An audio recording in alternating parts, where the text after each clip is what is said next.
The air inside the Atlanta courthouse hung thick and oppressive, a silence so dense it seemed to press against the towering walls, as though the very room was holding its breath. The morning sun spilled through the grand windows, casting long golden streaks across the polished marble floors, illuminating every corner of the space where justice was meant to reign supreme. Yet, for those inside, the weight of what was about to unfold made the light feel like a false promise. Officer Jonathan Bryant stood at the center of it all, his uniform impeccably pressed. Every crease sharp enough to cut through the tension. His posture was rigid, unyielding, his broad shoulders squared as if he were a statue carved from stone. But it was the arrogance radiating from him, raw, unfiltered, and deliberate, that truly filled the room. His cold, steely eyes glared across the space. Locked onto the woman seated behind the judge's bench, Judge Ian Williams. To him, she wasn't an authority figure, she was an affront, a challenge to everything he believed he embodied. His gaze bore into her with a defiance that screamed she had no right to sit there, no right to wield power over him. This wasn't just a man resisting the law, it was a man rejecting her very existence in that seat of judgment. Ian felt the weight of his stare like a physical force. But she'd encountered it before, too many times to count. It was the look of a man who'd spent decades wrapped in the delusion of his own invincibility. A man who'd never once been forced to reckon with the consequences of his actions. She could see it in the way he held himself, the way his lips curled ever so slightly at the corners. As though the world owed him its submission. He'd walked into countless rooms just like this one, expecting everyone to bend, to cower, to fall in line. But today, in her courtroom, that arrogance would find no foothold. Her heart beat steadily beneath her black robe, each thump a reminder of the battles she'd fought to claim this seat. She straightened her spine. Her dark eyes meeting his without a flicker of hesitation, and when she spoke, her voice cut through the silence like a blade, firm, unwavering, absolute. "Officer, take your seat." The words landed like a command carved in stone, but Bryant didn't budge. Instead, a slow, mocking chuckle rumbled from his chest. His head shaking in disbelief as if she'd just told him the most absurd joke imaginable. He leaned forward slightly, his hands resting on the edge of the table, fingers splayed wide. And when he spoke, his voice dripped with venom, each syllable laced with deliberate malice. "I don't take orders from people like you." The room stiffened instantly. A collective intake of breath as his words hung in the air, heavy with their unspoken meaning. The clerks froze mid-motion, pens hovering over papers. The bailiffs shifted uneasily, their eyes darting between the officer and the judge. The few spectators in the gallery, legal aides, a journalist scribbling notes, an elderly woman clutching her purse, squirmed in their seats. The discomfort palpable. Everyone waited, watching, wondering how she'd respond to the blatant disrespect, the barely veiled threat beneath his tone. But Ian wasn't shaken. She'd faced men like him before, men who wore their power like armor, who wielded it like a weapon, who thought intimidation was their birthright. She knew their playbook, their tricks. Their fragile egos masquerading as strength. She wouldn't rise to his bait.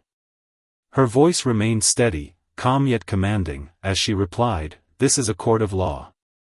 You will sit down. Or you will be removed." The words were a lifeline, an opportunity for him to back down, to preserve some shred of dignity. But Bryant's smirk only widened. His eyes glinting with a dangerous mix of amusement and defiance. "I'd love to see you try," he shot back, his tone daring her to make good on the threat. What happened next was so swift, so brutal. It shattered the room's fragile stillness like a thunderclap.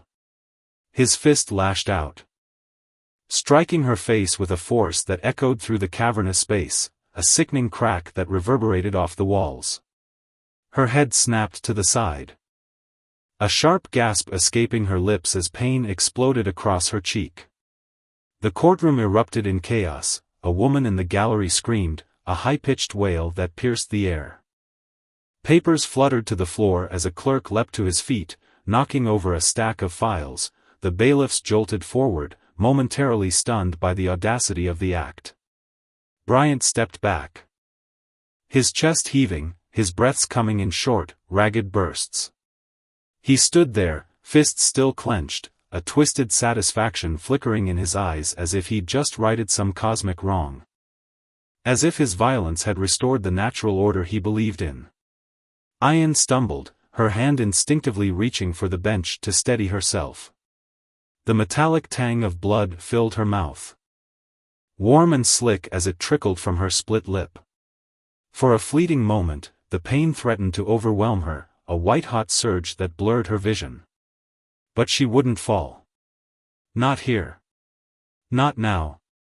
Not for him. She refused to give him the triumph of seeing her break. Slowly, deliberately, she lifted her head, her fingers brushing the blood from her chin, smearing it across her skin like war paint. Her eyes found his again, and in that locked gaze, something shifted. The room didn't see a victim recoiling in defeat, they saw a tempest gathering strength, a force of nature ready to unleash its fury. For the briefest second, Bryant's arrogance faltered. A crack in his armor as uncertainty flashed across his face. Perhaps he'd expected tears, a collapse, a surrender to his show of dominance. But Ian wasn't that woman. She straightened her robe with a slow, measured grace, the fabric rustling softly as she drew a deep, steadying breath. Her hand reached for the gavel, not to call for order, but to wield it as a weapon of her own. When she spoke, her voice rang out, clear and sharp as tempered steel, slicing through the chaos. "Officer, you just assaulted a sitting judge in a court of law." The room held its breath, every eye fixed on her, every ear straining to catch her next move. Bryant took a step forward. His mouth opening as if to argue, to double down on his defiance, but she raised a hand, silencing him before he could utter a word. "Bailiffs, arrest him." The two bailiffs hesitated, exchanging quick, uncertain glances. They were men who'd worked this courthouse for years, Tom, a stocky veteran with graying hair and a perpetual frown, and Marcus, younger, wary, his hands twitching nervously at his sides. They knew Bryant, had shared coffee with him in the break room, had laughed at his stories of keeping the streets in line. He was one of their own. A brother in uniform. But they also knew Ian, knew the fire in her, the unshakable resolve that had earned her respect even from those who whispered about her behind closed doors. The weight of her command pressed down on them, and for a moment, they stood frozen, caught between loyalty and duty.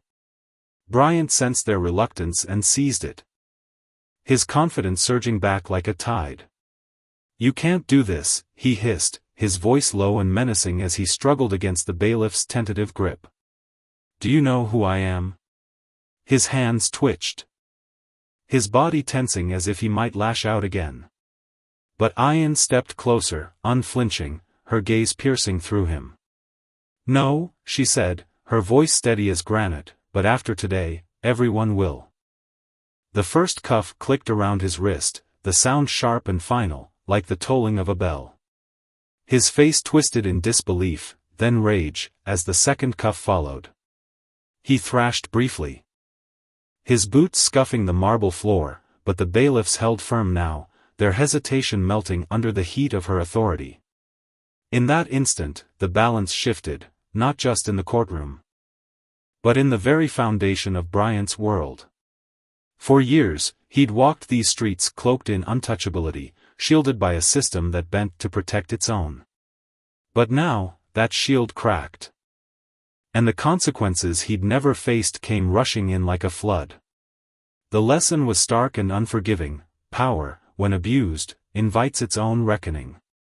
Justice, Ian knew, wasn't just a word, it was a force, one she'd vowed to wield since she was a girl watching her father's life unravel in a courtroom not unlike this one. And as Bryant was dragged away, his shouts echoing down the hall, she stood tall, blood still staining her lip, a symbol of resilience and retribution. The events of that day were only the beginning. Whispers spread through the courthouse, then the city, about the officer who'd dared to strike a judge, and the judge who'd refused to yield. The truth. When it fully emerged, Bryant's years of unchecked brutality, the complaints buried, the lives he'd shattered, would shake Atlanta to its core. Those who'd once shielded him, his fellow officers, his superiors, would find their excuses crumbling, their loyalty tested. For Ian, it was a victory hard won, a testament to the justice she'd sworn to uphold. And for Bryant, it was the dawn of a reality he'd never imagined, a world where power no longer guaranteed immunity, where the consequences of his actions finally found him. The courtroom, bathed once more in silence, stood as a witness to the fall of a tyrant and the rise of a storm that would not be silenced.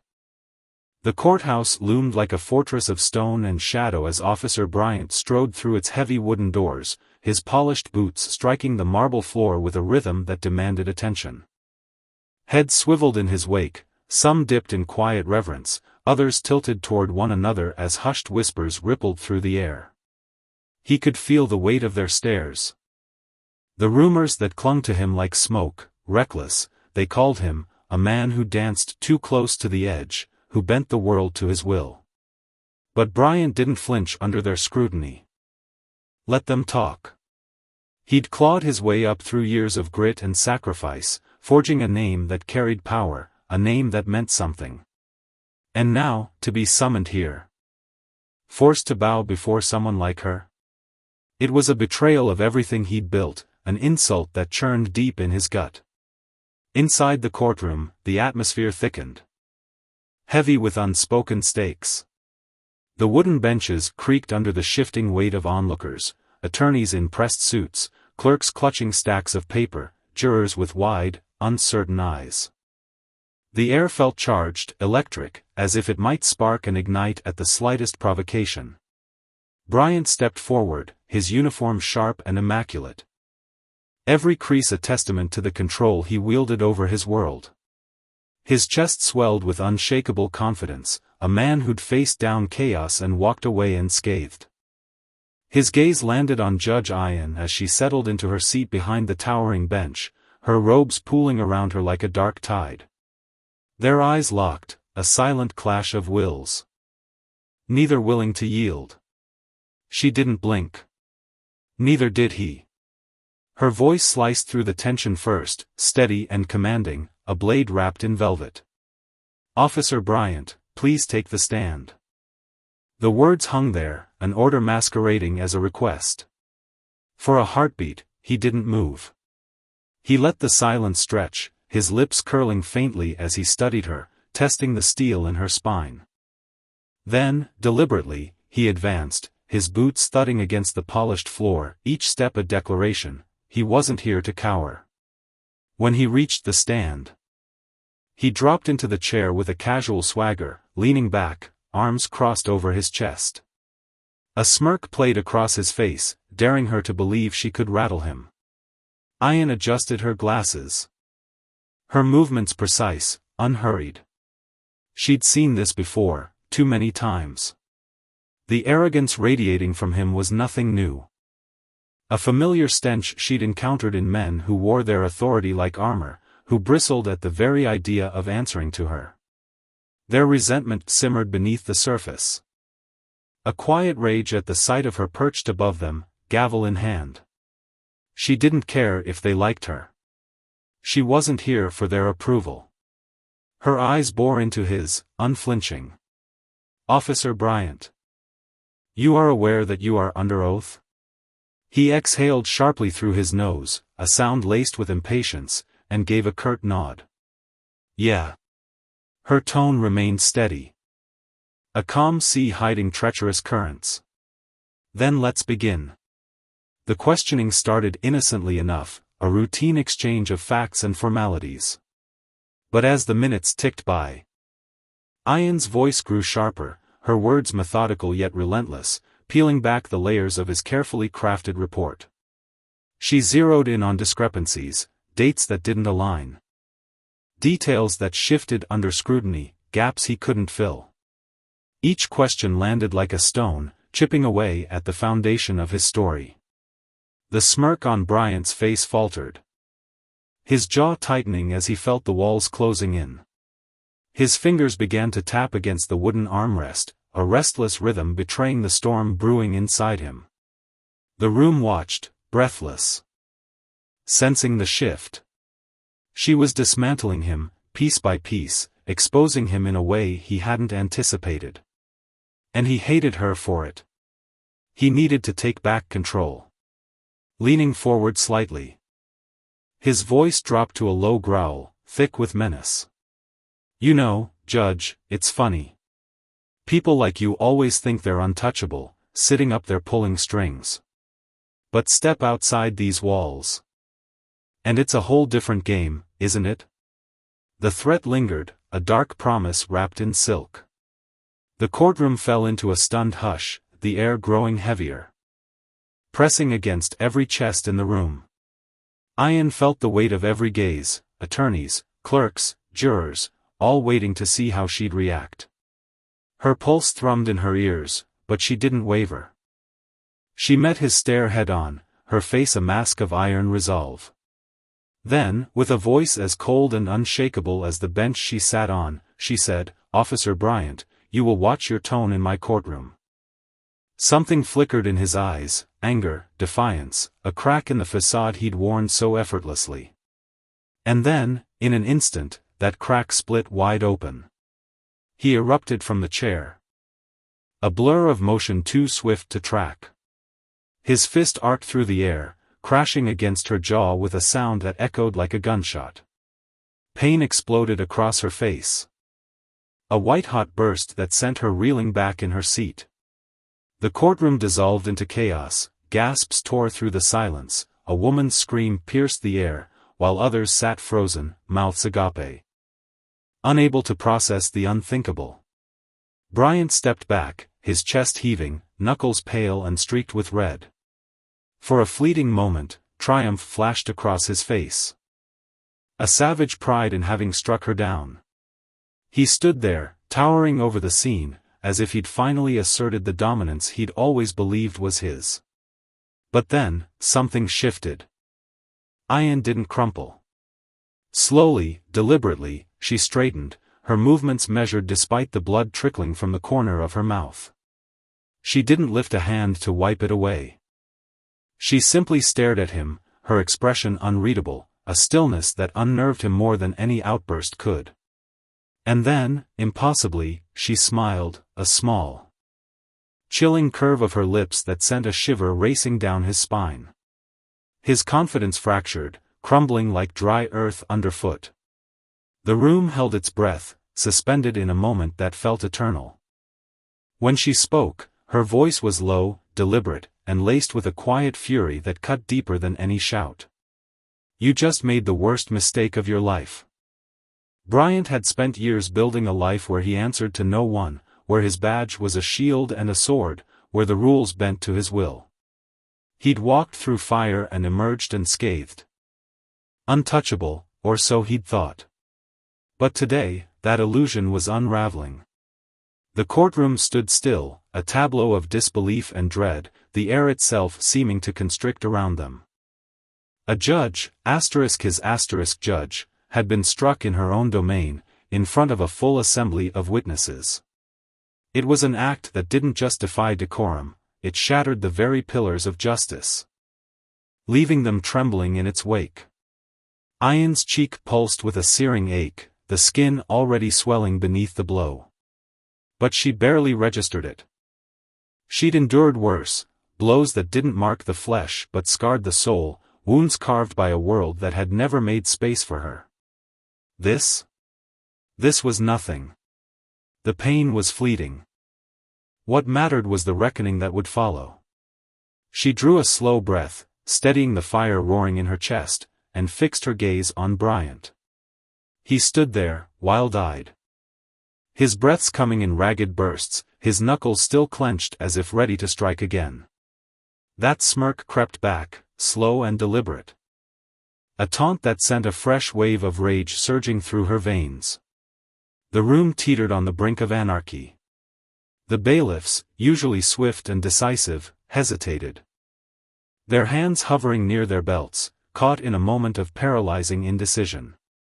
Attorneys murmured in frantic, disjointed bursts, their eyes darting between Ian and Bryant, waiting for the next move. She exhaled, her voice cutting through the chaos like a blade. "You think you can walk away from this?" It wasn't a question, it was a truth, raw and unyielding. Because that's who Bryant was, a man who'd spent his life breaking boundaries, wielding his power like a club, and never once facing the consequences. Until now. She took a step forward. And the shift was palpable. The court reporter's fingers froze above the keys, the whispers died mid-sentence, the bailiffs snapped to attention. But before she could continue, another voice broke through, a sharp, commanding bark that sliced the tension like a whip. "Judge Williams." It was Chief Bailiff Henderson. A broad-shouldered man with graying hair and a face carved from years of quiet loyalty. He'd stood by her side for a decade, a steady presence she'd always trusted. But now, there was an edge to his tone, a warning that made her pause. She turned, her eyes locking onto his, and in that fleeting glance, she understood. He wasn't looking at her. His gaze was fixed on the far side of the room, where Bryant's fellow officers stood clustered near the door. Their faces weren't etched with shock or outrage, but with something darker, a coiled, simmering tension. Their hands rested near their holsters, their postures rigid, watchful. They weren't horrified that Bryant had struck her, they were waiting to see if she'd dare to retaliate. If she'd threaten one of their own. The realization hit her like a cold wind, this wasn't just about Bryant. It was about them, all of them, and the fragile thread of loyalty that bound them together.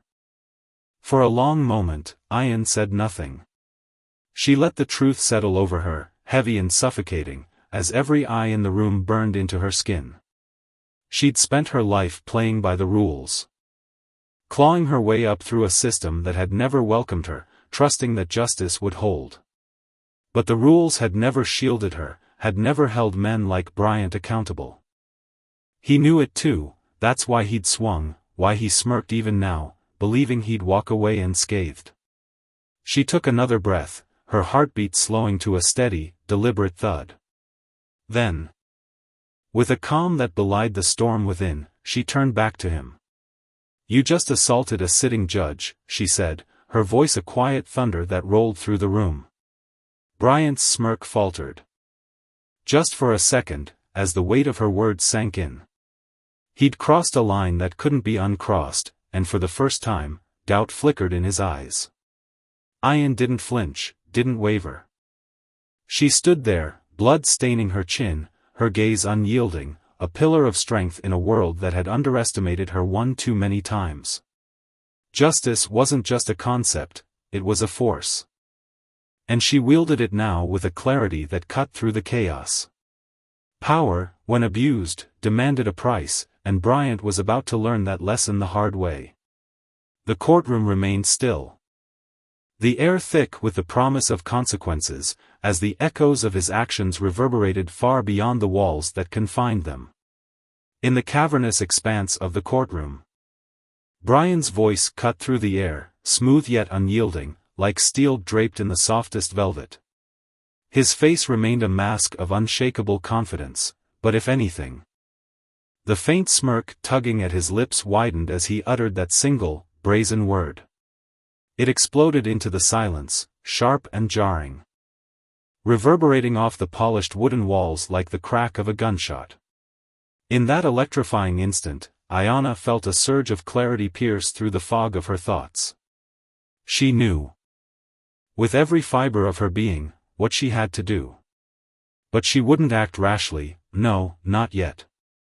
She refused to give him the satisfaction of a hurried, sloppy reaction. Bryant had spent years cloaked in the delusion of his own invincibility, strutting through life as if no one could touch him. Now, she intended to strip that illusion away. Layer by excruciating layer, until he felt the suffocating weight of his own deeds pressing down on him, the consequences he'd dodged for so long finally sinking their teeth into his flesh. So Ayanna didn't raise her voice. She didn't hurl accusations or demand retribution in a way that could be spun against her, twisted into some narrative of hysteria or weakness. Instead, she turned her gaze to the chief bailiff, her eyes steady and piercing, and spoke with a calm that sent chills rippling through the room. "Clear the courtroom," she said. Her words ringing out with a crystalline precision that left no room for doubt. A murmur of bewilderment swept through the space like a sudden gust of wind. Attorneys froze mid-conversation, their heads swiveling toward one another in silent confusion. Reporters gripped their notebooks tighter, their knuckles widening as they scribbled furiously. Sensing the story unfolding before them was about to take a seismic turn. Even the bailiffs, those stoic figures accustomed to maintaining order, hesitated, their boots scuffing faintly against the floor as they exchanged uncertain glances. Bryant, leaning casually against the railing, let out a low, mocking chuckle that dripped with condescension. "Scared, Judge?" he taunted, his tone laced with amusement. Ayanna didn't so much as blink. "I said," she repeated, her voice unwavering, a pillar of steel amid the shifting chaos. "Clear the courtroom." The chief bailiff, a burly man with a weathered face and graying hair, swallowed hard. His Adam's apple bobbed visibly as he wrestled with the weight of her command. Then, with a curt nod, he turned and gestured sharply to the room. One by one, people began to move, slowly at first, their footsteps tentative, their bodies heavy with reluctance. A clerk clutched a stack of papers to her chest, her wide eyes darting between Ayanna and Bryant as she shuffled toward the exit. A reporter lingered near the back, pen still poised above his pad, as if hoping to catch one last whispered word. Some stole furtive glances over their shoulders, their gazes flickering between the judge and the officer.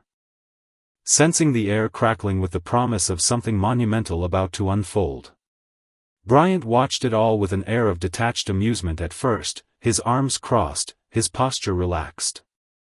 But as the room steadily emptied, a flicker of unease crept into his expression. This wasn't how he'd pictured it. He'd expected her to erupt, to scream, to give him the raw, messy emotion he could mock or manipulate. He'd anticipated tears streaming down her face, her voice breaking as she begged for justice, something he could dismiss with a wave of his hand. What he hadn't bargained for was this, her unshakable silence, deliberate and precise, a blade honed to a lethal edge. Minutes ticked by, each one stretching longer than the last, until the heavy double doors finally thudded shut. The courtroom, once buzzing with life, now stood eerily still. Only a handful remained, Ayanna, Bryant, the chief bailiff, and a pair of officers who lingered near the walls, their hands clasped behind their backs, their faces taut with anticipation. Ayanna exhaled slowly, a measured breath that seemed to steady the very air around her. She lifted her chin, her presence filling the room like a storm gathering strength on the horizon. Then, with a calm that belied the fire blazing in her chest, she reached for her gavel. Bryant's smirk flickered back to life, but beneath it, something unsteady stirred, a crack in his armor he couldn't quite conceal. For the first time, uncertainty gnawed at him. He didn't know what she'd do next, and that lack of control, more than anything else, sent a shiver of fear crawling up his spine. Ayanna tapped the gavel once, the sound crisp and deliberate, a single note that seemed to hang in the air like a tolling bell. Then she spoke, her voice slicing through the silence with surgical precision. "Officer Bryant," she said, pausing just long enough to let the weight of his name settle, "you are under arrest." The silence that followed was deafening, a void so thick it seemed to swallow every sound, every breath. But what came next defied all expectation. Ayanna's words didn't merely fill the room, they crushed it, compressing the vast space until it felt claustrophobic, the walls inching closer, the ceiling pressing down. Every inhale felt labored. Every second stretched into an eternity, and every soul still present couldn't escape the crushing gravity of what had just transpired. The chief bailiff stood rooted to the spot. His mouth slightly agape as if he'd meant to protest but thought better of it. His hands, usually steady from years of enforcing order, trembled faintly at his sides, betraying the storm of doubt swirling within him. The officers flanking the room went rigid, their shoulders squared, their fingers twitching as they grappled with the reality unfolding before them. Attorneys, clerks, and the few reporters who'd lingered near the exits, all of them stood frozen, their eyes locked on the scene, as if moving might shatter the fragile tension holding the moment together. And there, at the heart of it all, was Jonathan Bryant, the man who'd built his life on the unshakable belief that he was untouchable. For years, he'd wielded his badge like a scepter, his authority a shield against any consequence. He'd smirked his way through complaints, shrugged off suspensions, and walked away from every reprimand unscathed. But now, he stood with his fists still clenched, his body trembling with the aftershocks of his own rage. Moments earlier, he'd done the unthinkable, striking a sitting judge in her own courtroom, his fist connecting with her jaw in a burst of unchecked fury. Disbelief clouded his features now, his lips parting as his eyes darted frantically around the room, searching for some sign that this wasn't real, that this couldn't be real. Surely someone, anyone, would step in, laugh it off, tell him Ayana's declaration was nothing but hollow bravado. That's how it had always been. Every civilian who dared to challenge him, every whisper of accountability, it had all dissolved into nothing. Men like him didn't fall. But this time, the air felt different. The silence grew denser, more oppressive, wrapping around him like a noose tightening with each passing second. He let out a short, incredulous laugh, shaking his head as if he could dispel the moment with sheer willpower. "You're kidding," he muttered, his voice sharp but fraying at the edges. A desperate attempt to convince himself as much as anyone else.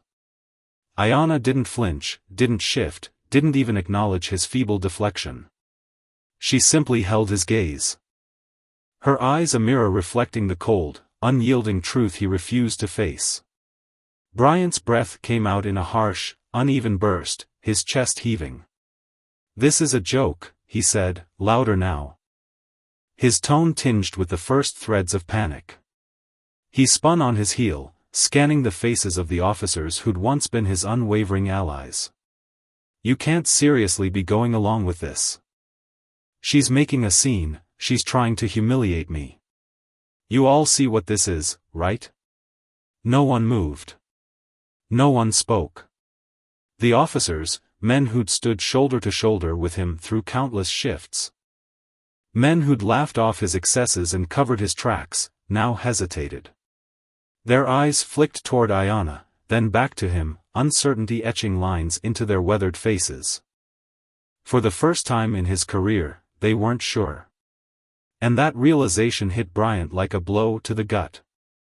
A shadow passed over his face, something dark, something raw and ugly twisting his features into a mask of barely contained fury. He whirled back to Ayana, his eyes narrowing to slits. "You think you can do this?" he hissed, his voice low and venomous, a warning teetering on the edge of a threat. She didn't blink. "I already did." Bryant's body went taut, his breath catching in his throat. For a fleeting moment, she saw it, the fracture in his composure, the hairline crack splitting through his carefully constructed facade. He scrambled to patch it, to claw back the control slipping through his fingers. But it was too late. The tide had turned. The chief bailiff took a single step forward, the sound of his boot against the floor ringing out like a gunshot in the stillness. It was a small movement, but it ignited the moment, making everything feel suddenly, devastatingly real. "Officer Bryant," Ayana said, her voice a beacon of authority cutting through the haze. "You are under arrest for the assault of a sitting judge in a court of law." The words crashed into him like a tidal wave. His jaw clenched so tightly it seemed his teeth might shatter. His nostrils flaring as he fought the reality collapsing around him. When he spoke, his voice was a guttural snarl, barely human. "You don't know what you're doing." Ayanna stepped closer, unflinching. Her presence a quiet storm. "You assaulted me in front of an entire courtroom," she said, each word deliberate, heavy with the weight of truth. "In front of officers, in front of cameras. Do you really think there's a way out of this?" Bryant's chest rose and fell in jagged, uneven gasps. "You don't get it," he spat, his voice dripping with a dangerous certainty. "You think the law's on your side? You think any of this matters?" He shook his head, a bitter laugh escaping him. "People like you don't win against people like me." Ayanna tilted her head ever so slightly, her expression unreadable yet piercing. "And yet," she said softly, "here we are." His fingers twitched at his sides, and for a brief, heart-stopping moment, she saw it, the flicker of temptation in his eyes. The wild, instinctual thought that maybe, just maybe, if he reached for his gun, he could erase this moment. Reclaim his dominance in one reckless act. Ayanna's pulse quickened, a faint drumbeat beneath her calm exterior, but she didn't move, didn't waver. She simply watched him. Her silence a challenge he couldn't meet. Slowly, agonizingly, he relented. His fingers uncurled, his shoulders sagged just a fraction. But the rage simmering in his gaze burned brighter than ever, a hatred so potent it seemed to sear the air between them. In that moment, the lesson was unmistakable.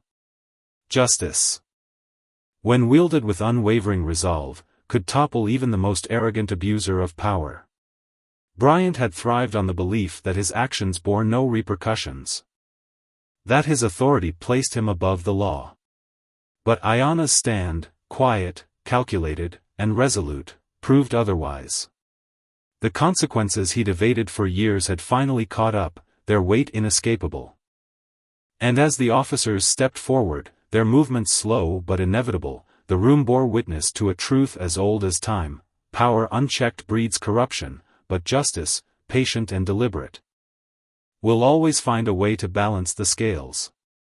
Beneath the courtroom's oppressive stillness, a storm churned silently within the chief bailiff.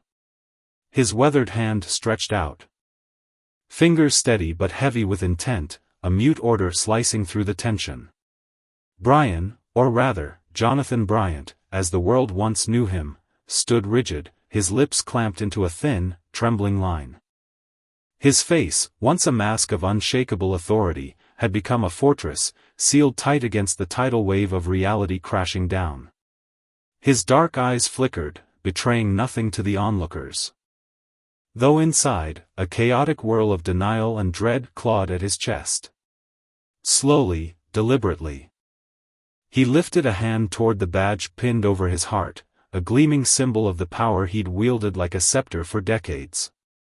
His fingers hovered there, trembling ever so slightly. As if touching it might burn him, as if letting it go would unravel the very fabric of who he was.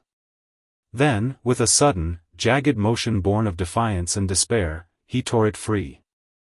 The badge hit the polished floor with a sharp, metallic clatter, a sound that ricocheted off the courtroom's high walls like a gunshot.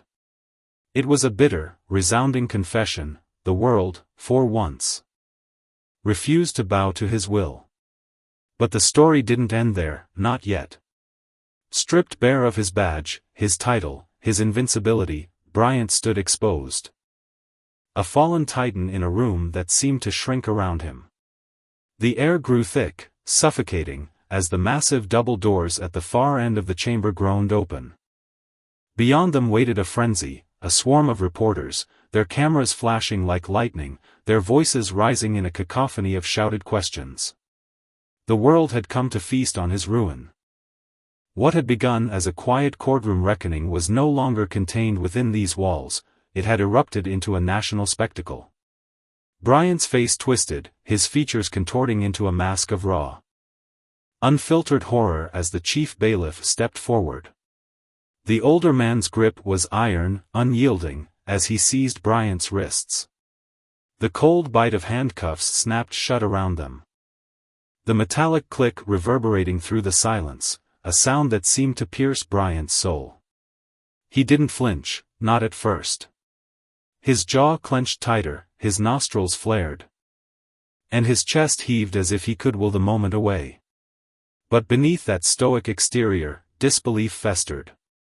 This couldn't be happening, not to him, the untouchable Jonathan Bryant.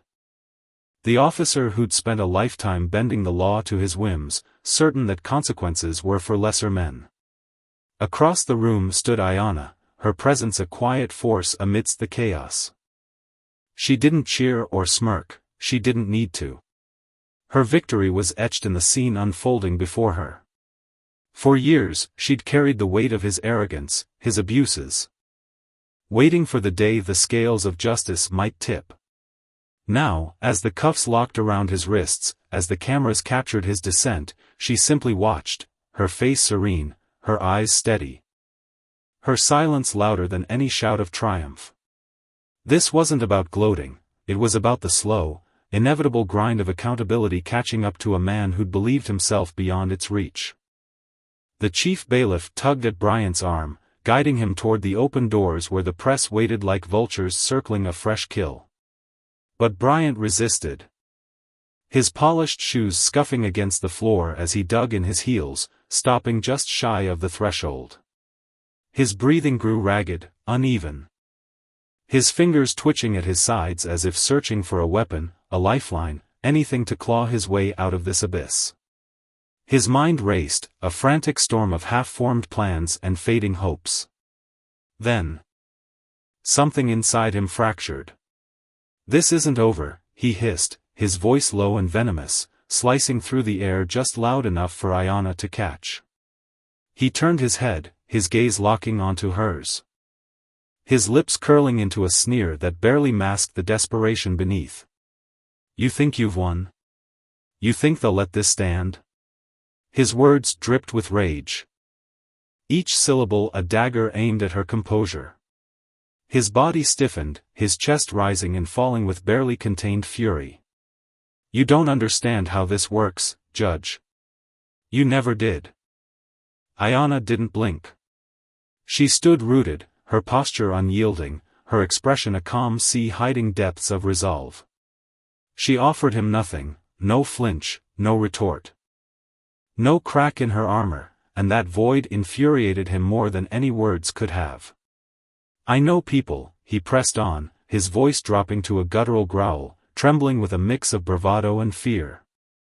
"You think the DA's going to let this slide? You think the department's just going to sit back and watch one of their own go down because of—" He stopped himself, the unspoken word hanging between them like a guillotine blade. They both knew what he'd nearly said, and the silence that followed was sharper than any insult. Ayanna tilted her head slightly, her voice emerging soft but piercing, cutting through the tension like a scalpel. "One of their own." She let the phrase linger, watching as Bryant's throat tightened, his facade splintering. "And what does that mean, Officer Bryant?" He had no answer, none he could voice, at least, because the truth was a mirror he'd avoided for years. His entire career, his identity, had been forged in the crucible of loyalty, protection, and unspoken favors. He'd thrived as, one of them, a man shielded by a system that swept his sins under the rug. Until today. Ayanna stepped closer, her movement deliberate, shrinking the distance between them until her words pressed against him like a physical weight. "You walked into this courtroom convinced you were untouchable," she said, her tone almost gentle, but laced with an edge that cut deeper than any shout. "You struck a sitting judge, me, in front of witnesses, officers, cameras, and yet you still believed you'd walk away unscathed. Tell me, Bryant, what does it feel like to lose?" The question struck like a hammer, and something in him snapped. His body lurched forward, a primal instinct to lash out, to reclaim control, but the chief bailiff's grip tightened, yanking him back with a force that made him stumble. His breath came in harsh, jagged gasps, his pulse hammering in his neck, his chest heaving as if he might explode. "You don't get to do this to me." He spat, his voice cracking, the last threads of restraint unraveling. "You think you're different? You think you matter? You're nothing, just another name they'll forget. Another headline that'll fade." Ayanna took another step forward, and this time, Bryant flinched. He didn't even realize he'd stepped back, his retreat instinctive. A cornered animal sensing the trap closing in. That single, unconscious movement shattered him. For the first time, fear flickered in his eyes, fear of her, of the moment. Of the world beyond those doors. He wasn't the predator anymore, he was prey, stripped of power, exposed and vulnerable. The realization crashed over him like a wave, drowning the man he'd once been. He was no longer the untouchable officer, the one who commanded respect and instilled terror. He was just a figure in cuffs, a criminal awaiting judgment, and soon the entire world would see him as such. The doors burst open wider, and the chaos spilled inside. Camera flashes seared the air, blinding and relentless, as reporters surged forward. Their voices a deafening roar. "Officer Bryant, do you have a statement? Judge Williams, how do you feel about the arrest? Bryant, is it true you have a history of excessive force?" The questions hammered him from every angle, overlapping into a merciless barrage. Then came the killing blow. An intern from a major network thrust a tablet forward, the screen glowing with raw, unedited footage of Bryant's fist crashing into Ayanna's face inside the courtroom. Within seconds, it spread, uploaded, shared, broadcasted to millions. Phones buzzed, screens lit up. And the world watched in real time as Jonathan Bryant's empire of arrogance crumbled. The fallout was swift and brutal. The DA's office issued a condemnation within minutes. Their words sharp and unequivocal. The mayor distanced himself with a cold, calculated statement, washing his hands of the scandal. Even Bryant's own department, his fortress, his family, released a terse announcement about an investigation, but the tone was icy, detached, a clear signal that no one was coming to his rescue. For the first time, he felt the sting of abandonment, the hollowness of a system he'd manipulated for years now turning its back on him. He'd spent his life believing power was eternal, that men like him could never fall. Now, as the squad car's door slammed shut behind him, as Ayanna stood atop the courthouse steps watching his silhouette fade, he tasted the bitter truth.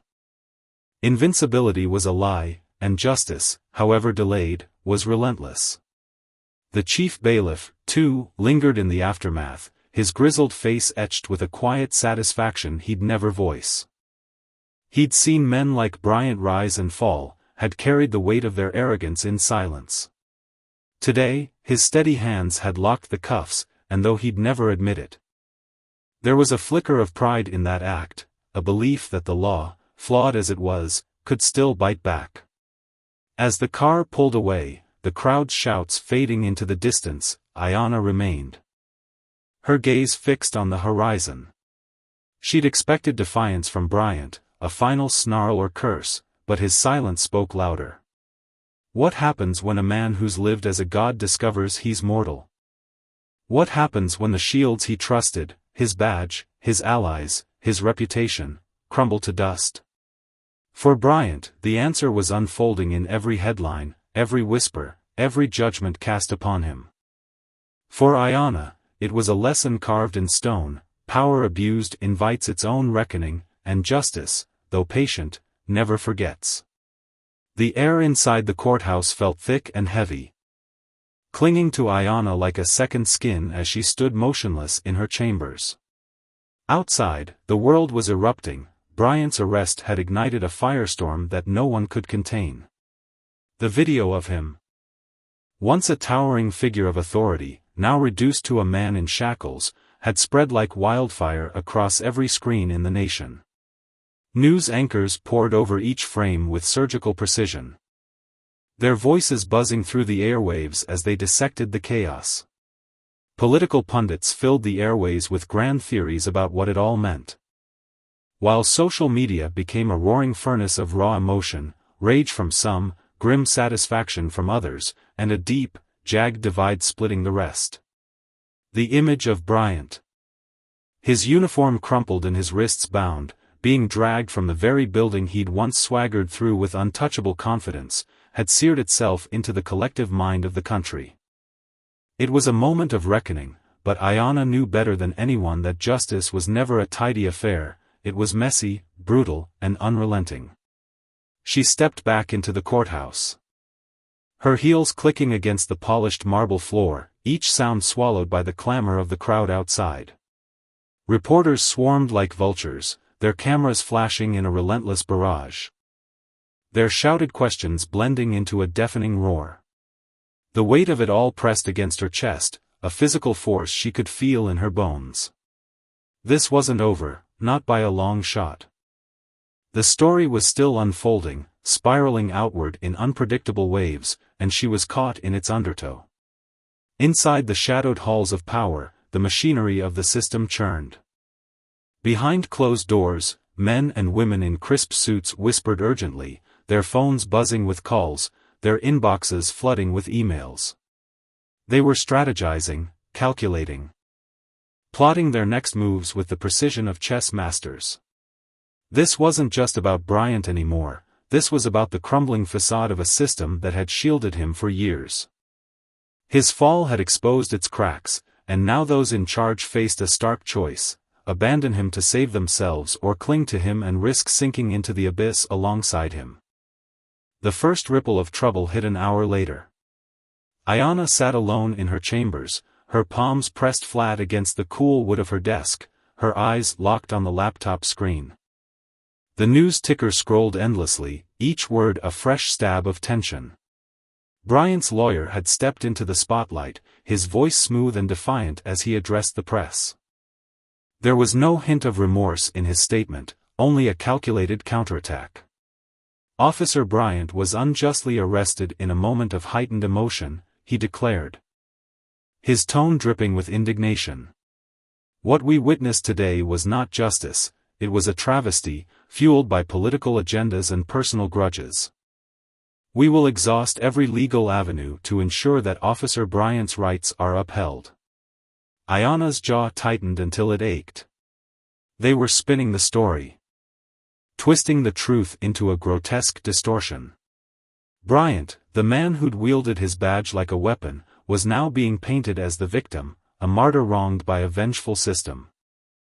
The headlines followed like obedient soldiers: Officer Bryant breaks silence, I was targeted, and police union slams arrest, demands probe into Judge Williams.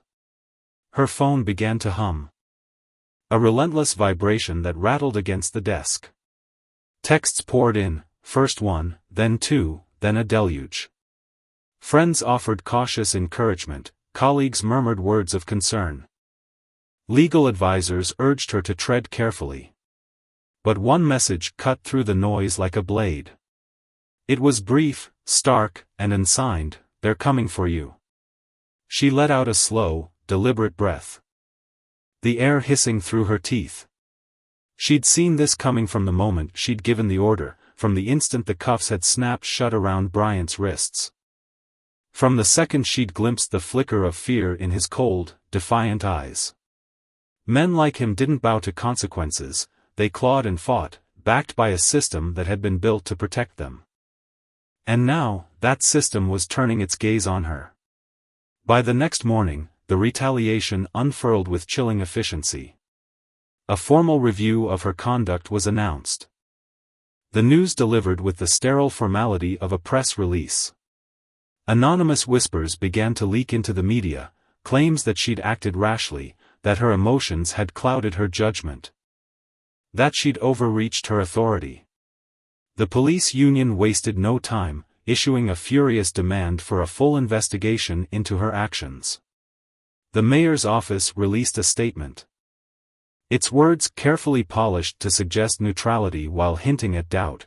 We are committed to ensuring a fair and just process for all parties involved. The governor, meanwhile, remained silent, a silence that spoke louder than any speech.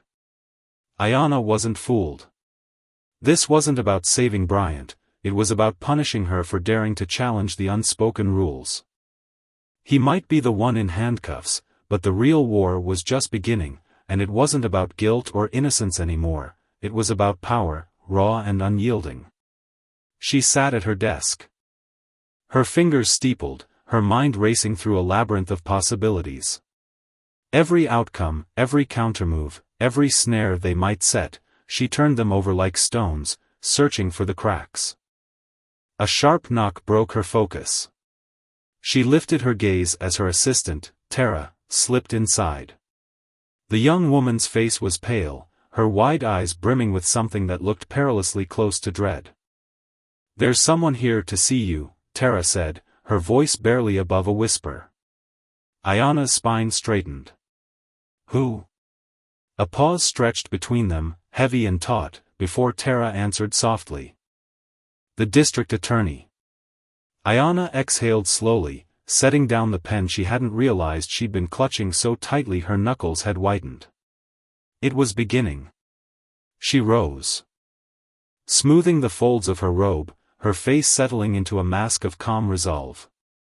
Without a word, she stepped out of her office and into the storm brewing beyond her door.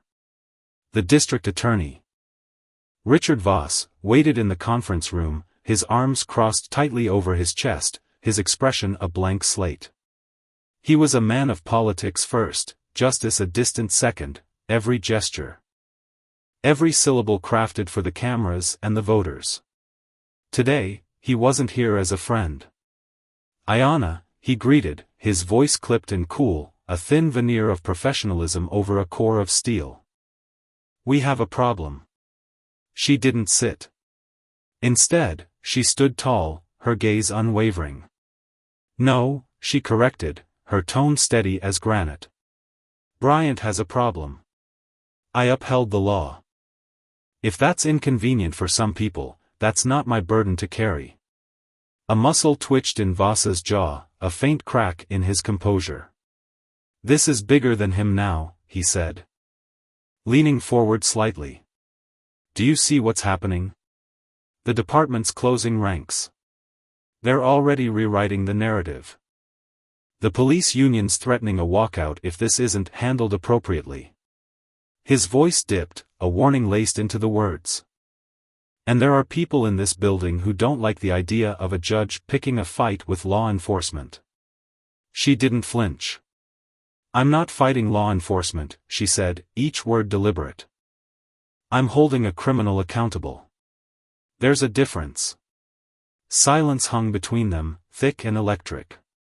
Then Voss sighed, pinching the bridge of his nose as if warding off a headache. "They're coming for you," he admitted at last, his tone grudging.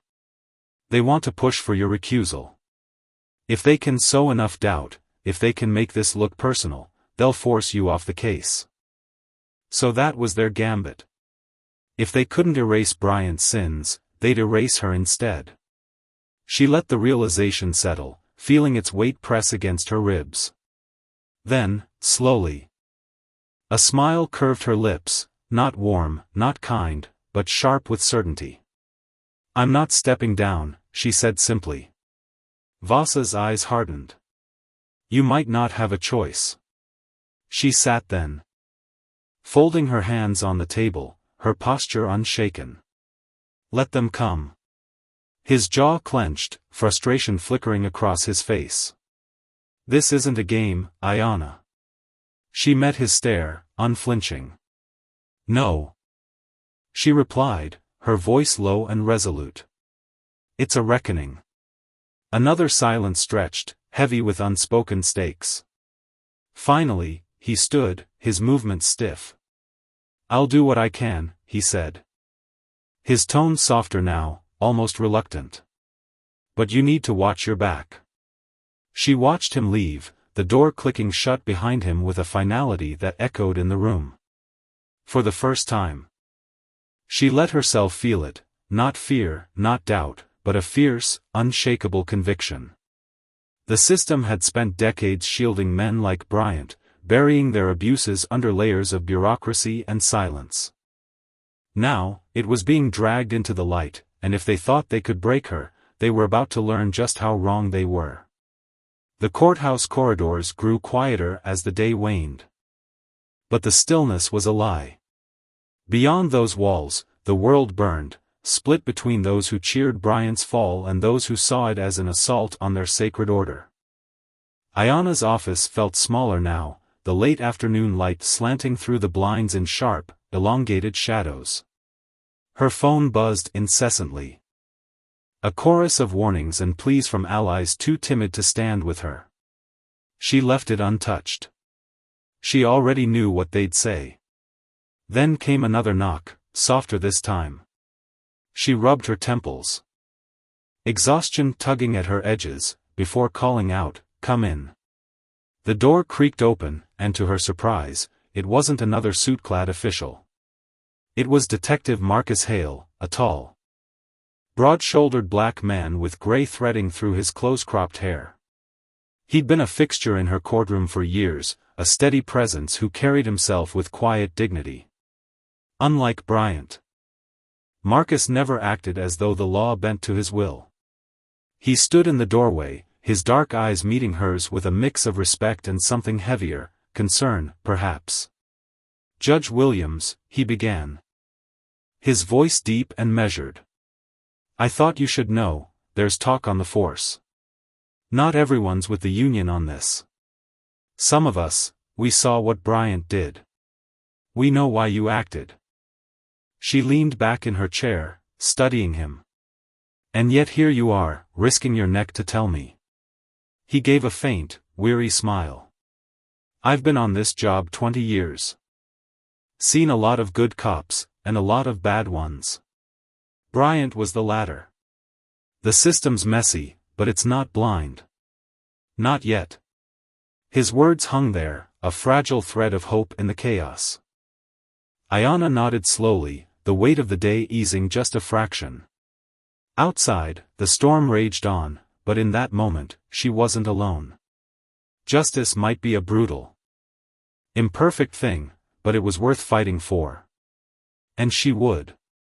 The air in the room hung heavy as Marcus lingered at the threshold, his silhouette framed by the dim light spilling in from the hallway. His brow furrowed, a storm of indecision swirling in his dark eyes. Ayanna, seated behind her desk, gave a subtle nod toward the chair across from her. An unspoken invitation laced with quiet authority. For a heartbeat, he wavered, his hand resting on the doorframe as if it were the last tether to retreat. Then, with a reluctant sigh, he crossed the boundary, the door clicking shut behind him like a gavel striking wood. Silence stretched between them, thick and deliberate. Marcus didn't speak at first, instead, he stood there. His gaze tracing her features, searching, perhaps, for a crack in her resolve, a hint of doubt he could cling to. Finding none, he exhaled, a slow, weary sound that seemed to carry the weight of decades, and lowered himself into the chair. "They're not letting this go," he said at last, his voice a low rumble, roughened by years of swallowed truths. His fingers twitched against the armrest, betraying the calm he tried to project. Ayanna leaned back, the leather of her chair creaking faintly under her shifting weight. "I know," she replied, her tone steady, unshaken. She'd known the moment she'd ruled against Bryant that the ripples would turn into a tidal wave. She'd braced for it, but knowing didn't soften the blow. Marcus dragged a hand across his face. The lines etched their deepening as he wrestled with what he'd come to say. "You don't get it, Ayanna. Bryant isn't just some cop who stepped out of line. He's one of them, crafted in their mold, shielded by their hands. And you? You didn't just break him. You broke their mirror." His words hung in the air, sharp and jagged, cutting through the stillness. He wasn't accusing her, not exactly. But there was a heaviness in his voice, a warning born from years of watching the system chew up those who dared to defy it. Her fingers began a slow, rhythmic tap against the polished wood of her desk, a habit she'd picked up in moments of deep thought, or simmering fury. "So, Marcus," she said, her voice cool but edged with steel. "Are you here to caution me, or are you here to tell me to fold?" Her eyes locked onto his, unflinching, daring him to choose a side. He met her stare, unflinching in return. Though something flickered in his expression, regret, maybe, or exhaustion. "I'm here to tell you I've been in this game for 22 years. I've seen how the machine works, Ayanna. Out front. They'll disown him, cut him loose for the cameras, make all the right noises about accountability. But behind closed doors? They're already laying the groundwork to bury this. To bury you." His jaw tightened, a muscle ticking beneath the stubble. "They'll make an example out of you, turn you into the problem so no one looks too hard at the rot underneath." Ayanna's eyes narrowed, her breath escaping in a slow, deliberate stream. She wasn't naive, she'd known they'd come for her, known the moment she'd signed her name to that ruling that the system would bare its teeth. "And what's next, then?" she asked, her voice low, probing. Marcus shook his head, his lips pressing into a thin, grim line. "They're pushing for internal reviews, digging into every case you've ever touched, every decision you've made about one of their own. They're hunting for dirt. Anything they can twist to paint you as reckless, biased, unfit. And that's not all." He leaned forward slightly, his voice dropping even lower, as if the walls themselves might be listening. "They're already working the jury pool." Her spine stiffened, a jolt of disbelief cutting through her carefully maintained composure. "The jury hasn't even been chosen yet," she said. The words sharp, incredulous. "Exactly." Marcus's eyes glinted with something dark, anger, maybe, or resignation. "They're making calls, pulling strings, having hushed little chats in back rooms.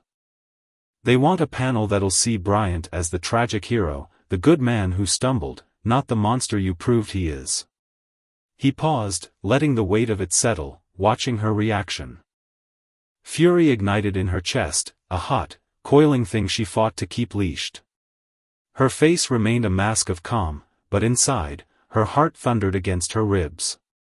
"So they're stacking the deck again," she said, her voice barely above a whisper, each word dripping with contempt.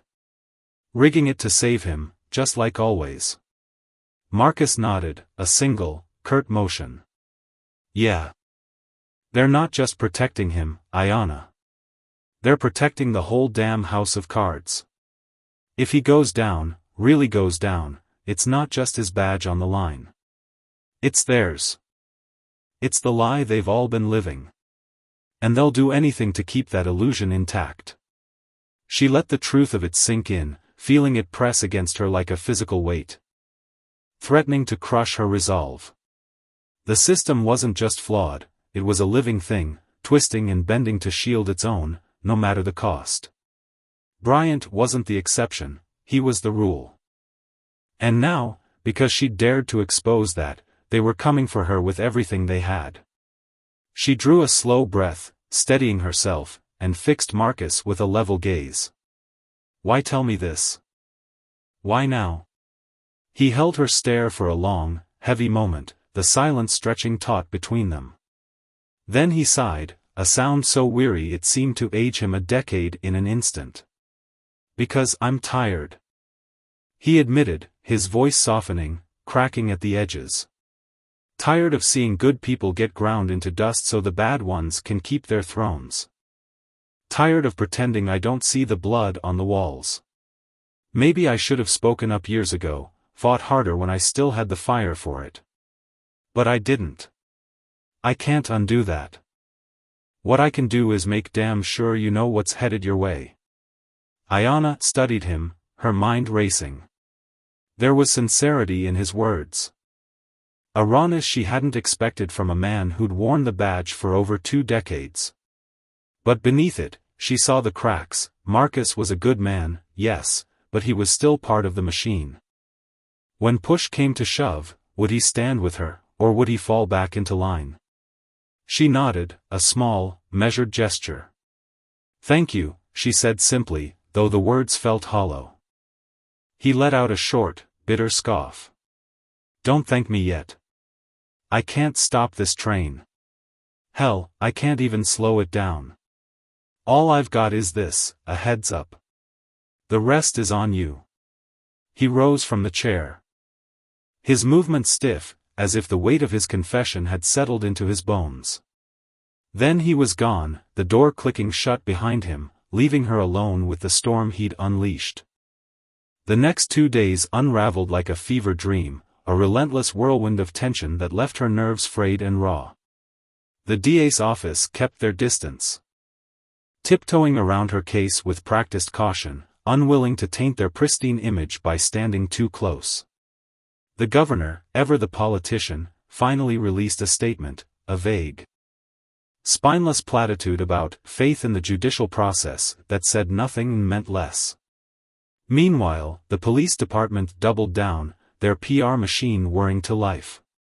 Leaks flooded the press, painting Bryant as a dedicated officer who'd had one bad day, a flawed but noble soul undone by a single misstep.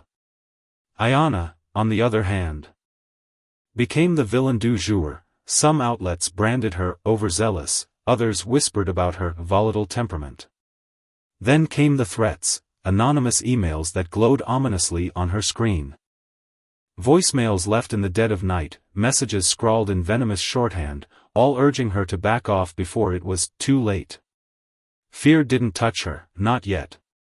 Instead, each new assault stoked the fire in her gut, turning anger into something molten, unstoppable. But the real shift, the moment she knew this fight had metastasized into something far larger, came late one night as she left the courthouse. Exhaustion clung to her like damp cloth, her mind buzzing with 1,000 contingencies, 1,000 moves and countermoves. Her heels clicked against the pavement of the parking lot, the sound echoing in the stillness, swallowed by the shadows cast by flickering streetlights. Then she felt it, a prickle at the nape of her neck, that ancient instinct that screams you're not alone. She slowed her pace, her eyes sweeping the darkness, every sense sharpened to a razor's edge. There, just across the street, a black sedan idled, its driver's window cracked open, the faint ember of a cigarette glowing like a predator's eye in the gloom. Watching. Waiting. She didn't flinch. Didn't let her steps falter. She wouldn't give them the satisfaction of seeing her rattled. With deliberate calm, she unlocked her car, slid into the driver's seat, and pulled away. The sedan's presence lingering in her rearview mirror like a ghost. But the message was unmistakable, this wasn't just about her career anymore. They were probing her limits, testing how far she'd push before she broke. Her hands tightened around the steering wheel, knuckles widening as resolve hardened in her chest. She'd spent her life chasing justice, not the hollow, performative kind, but the real thing, the kind that left scars. Now, she was fighting for something greater, for every voice silenced, every truth buried, every soul told to bow to the machine.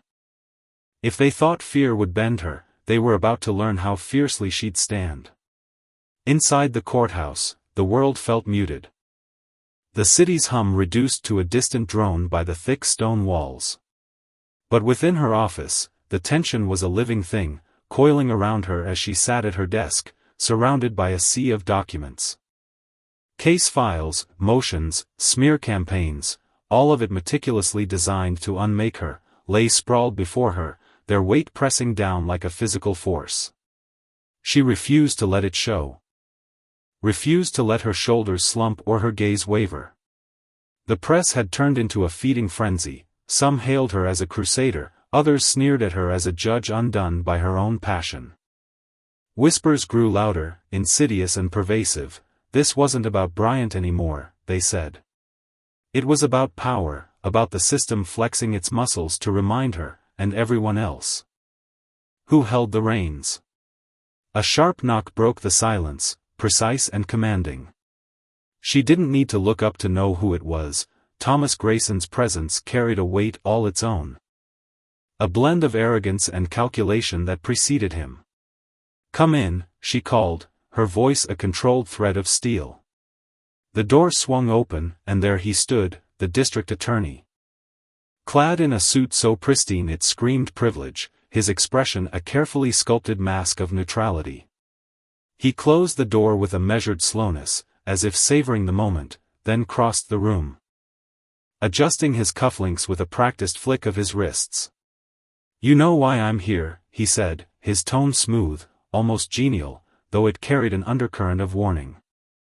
Ayanna leaned back, folding her arms across her chest. "Let me take a wild guess. The mayor's office wants to wash their hands of this mess, and you're here to nudge me into making it easy for them." Grayson sighed. A theatrical little sound, and adjusted his stance. "This isn't personal, Ayanna." She let out a short, biting laugh, the sound cutting through the room like a blade. "That's the thing, Thomas. It's always personal when it's someone like me, someone who doesn't fit their neat little picture." Her words landed hard, and she saw the faintest tightening in his jaw. A crack in his polished facade. He didn't argue, couldn't, really, because they both knew she was right. "You're being boxed in," he pressed on, stepping closer, his voice lowering as if sharing a confidence. "I'm here to offer you a way out before this spirals any further." He slid a crisp, neatly typed document across her desk, his fingers lingering on it for a moment. "This is a statement. You step back from Bryant's case, voluntarily. Say you've reconsidered, that you want to ensure impartiality. It's clean, it's graceful. And it keeps you in the game." She tilted her head, her eyes narrowing as she studied him, then the paper, then him again. The offer hung there, tempting in its simplicity, but laced with poison. To take it would be to admit defeat, to let them win, not just over her, but over every principle she'd ever fought for. Grayson watched her, his gaze steady, waiting for her to bend. But bending wasn't in her blood. Justice, she thought, wasn't a gift handed down from on high, it was a battle, bloody and brutal, waged against those who'd twist it to serve themselves.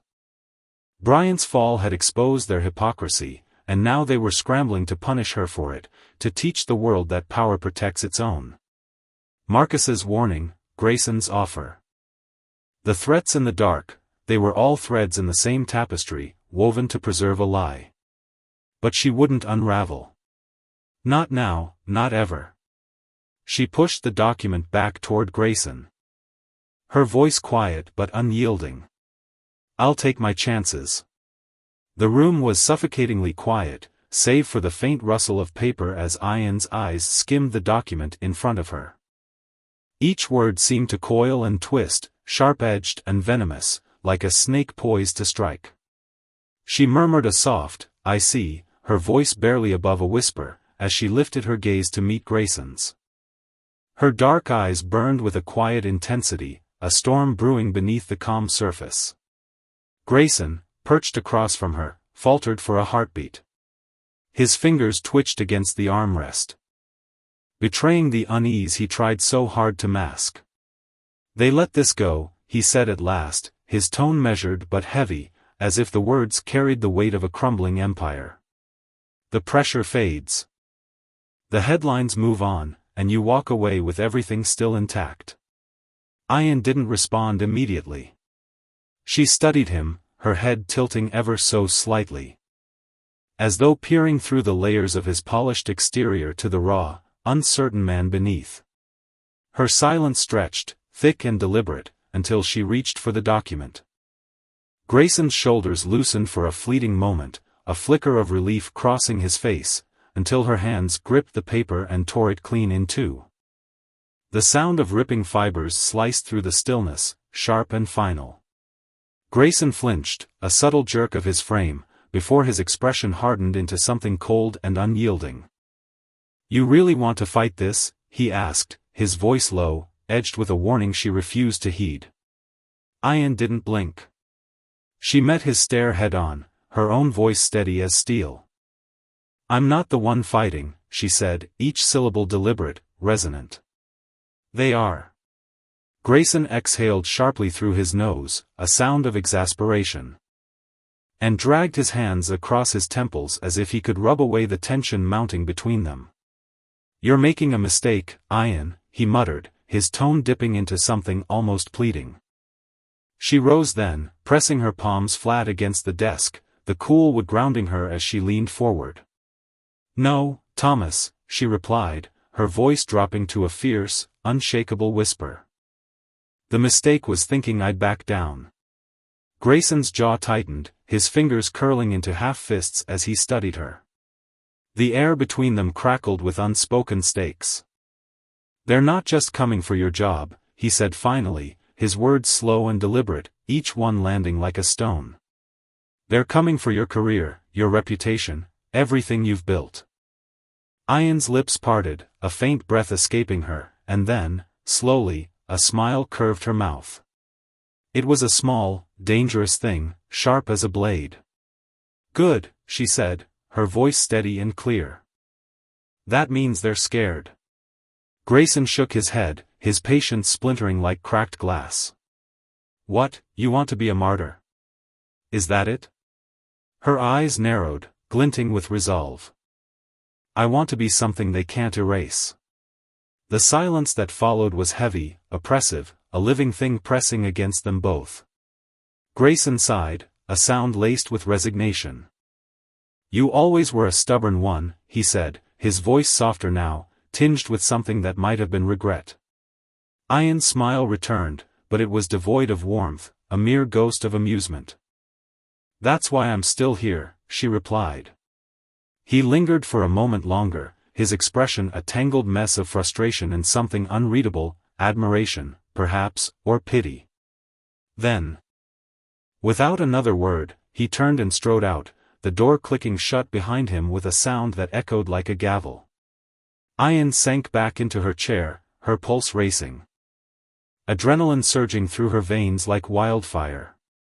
She had made her choice, and there was no retreat now, no path back to the safety of compromise.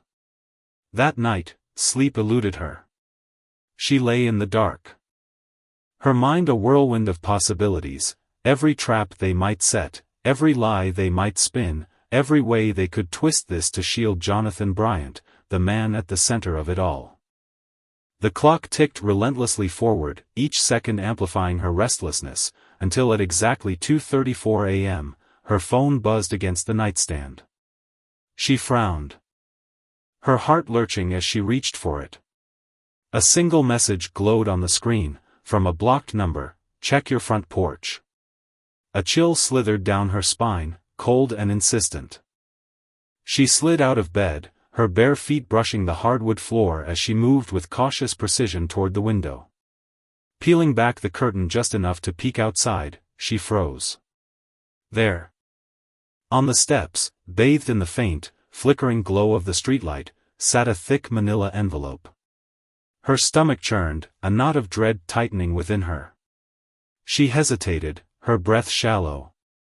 Then grabbed a hoodie from the chair, pulling it over her shoulders as she descended the stairs.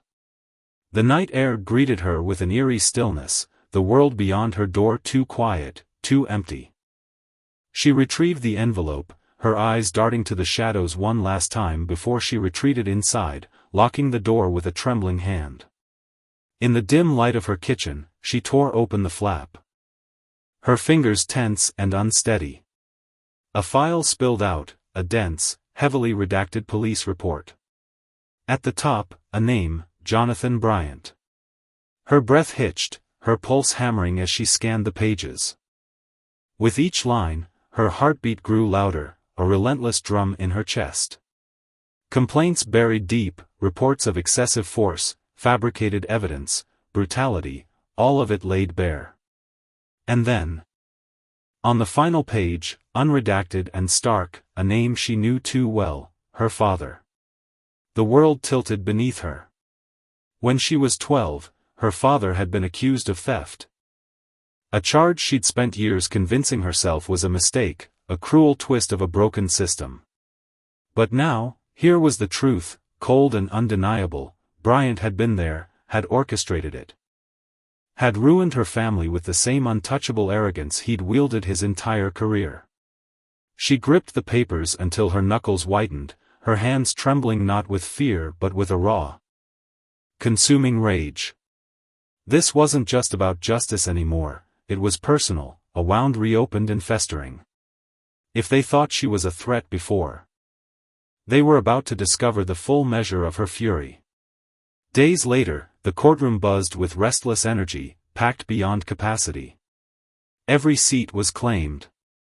Every inch along the walls crowded with reporters scribbling furiously, legal analysts whispering predictions, and ordinary people who'd clawed their way in to witness history unfold. The air was thick with anticipation, a palpable weight that pressed against every chest, every nerve. It felt electric, like the charged stillness before a thunderstorm splits the sky. This wasn't just a trial, it was a reckoning, a moment where the scales of justice might finally tip. Ian sat at the bench, her hands steady on the polished wood. Her face a mask of composure honed by years in rooms like this. She'd listened to countless testimonies, sifted through mountains of evidence, sought truth in the chaos of human conflict. But today was different. Today, it wasn't just about one man's guilt, it was about dismantling the system that had shielded him, about proving that even men like Jonathan Bryant weren't above the law. Across the room, Bryant sat rigid at the defendant's table, his once impeccable posture sagging under an invisible burden. His hands, clenched into tight fists on his lap, betrayed the cracks in his armor. The arrogance that had defined him, his shield, his weapon, was fraying. His face was pale, his jaw locked. His eyes flickering toward the jury as if he could bend their will with a glance. But the truth was inescapable, he'd lost the power he'd clutched for decades. The ability to dictate who fell and who stood. Now, he was just another man, stripped bare before the law.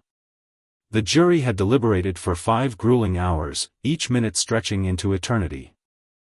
Then, at precisely 3:47 p.m., they filed back in, their faces carefully neutral but their eyes heavy with the weight of their decision. A murmur rippled through the crowd. A wave of held breaths and shifting bodies.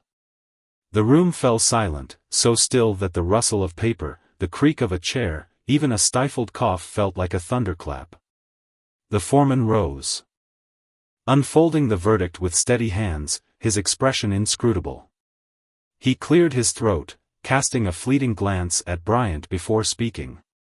In that suspended moment, time itself seemed to halt. The world poised on a razor's edge. We, the jury, find the defendant, Jonathan Bryant, guilty on all counts. The words detonated through the room. A collective gasp swept the crowd, followed by a surge of raw emotion, whispers, sobs, exhaled relief from those who'd waited years for this.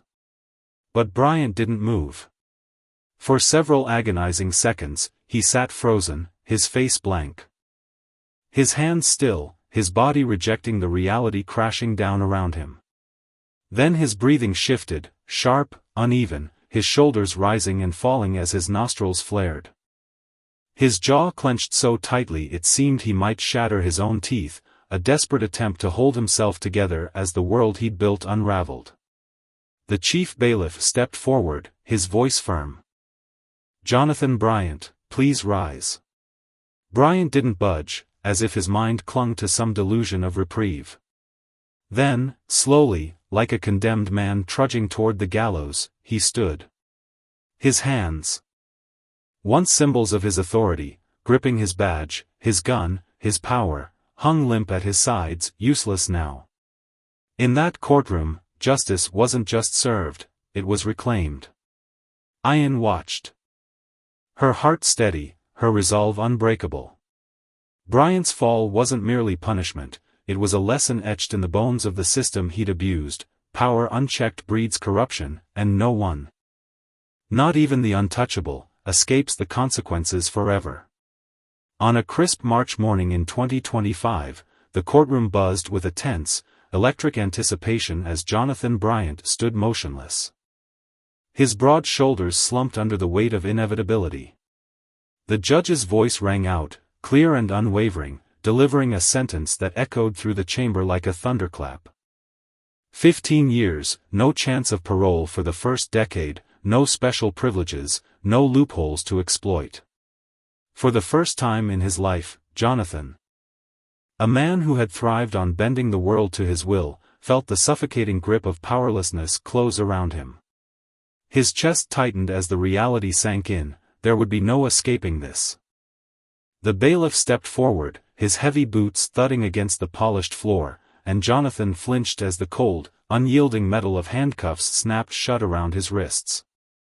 The very tool he had once wielded to dominate and terrorize others now bound him, its icy bite a cruel mirror of his past actions. His breath hitched, shallow and uneven, as he stood rooted to the spot, a prisoner of his own making. Across the room, Ayanna sat in the gallery, her dark eyes fixed on him with a quiet intensity. She didn't blink as the cuffs clicked into place, her heart pounding with a mix of relief and lingering rage. She had waited years for this moment.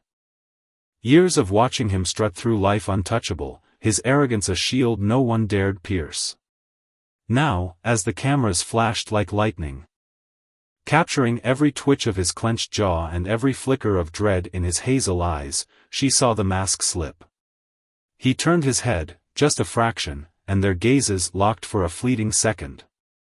In that instant, she glimpsed the raw, unfiltered truth. He knew he was finished. The power he had clung to, the power he had used to crush others, was gone. Stripped away by the very system he thought he owned. Ayanna's lips pressed into a thin line, her hands trembling slightly in her lap as the gavel crashed down with finality.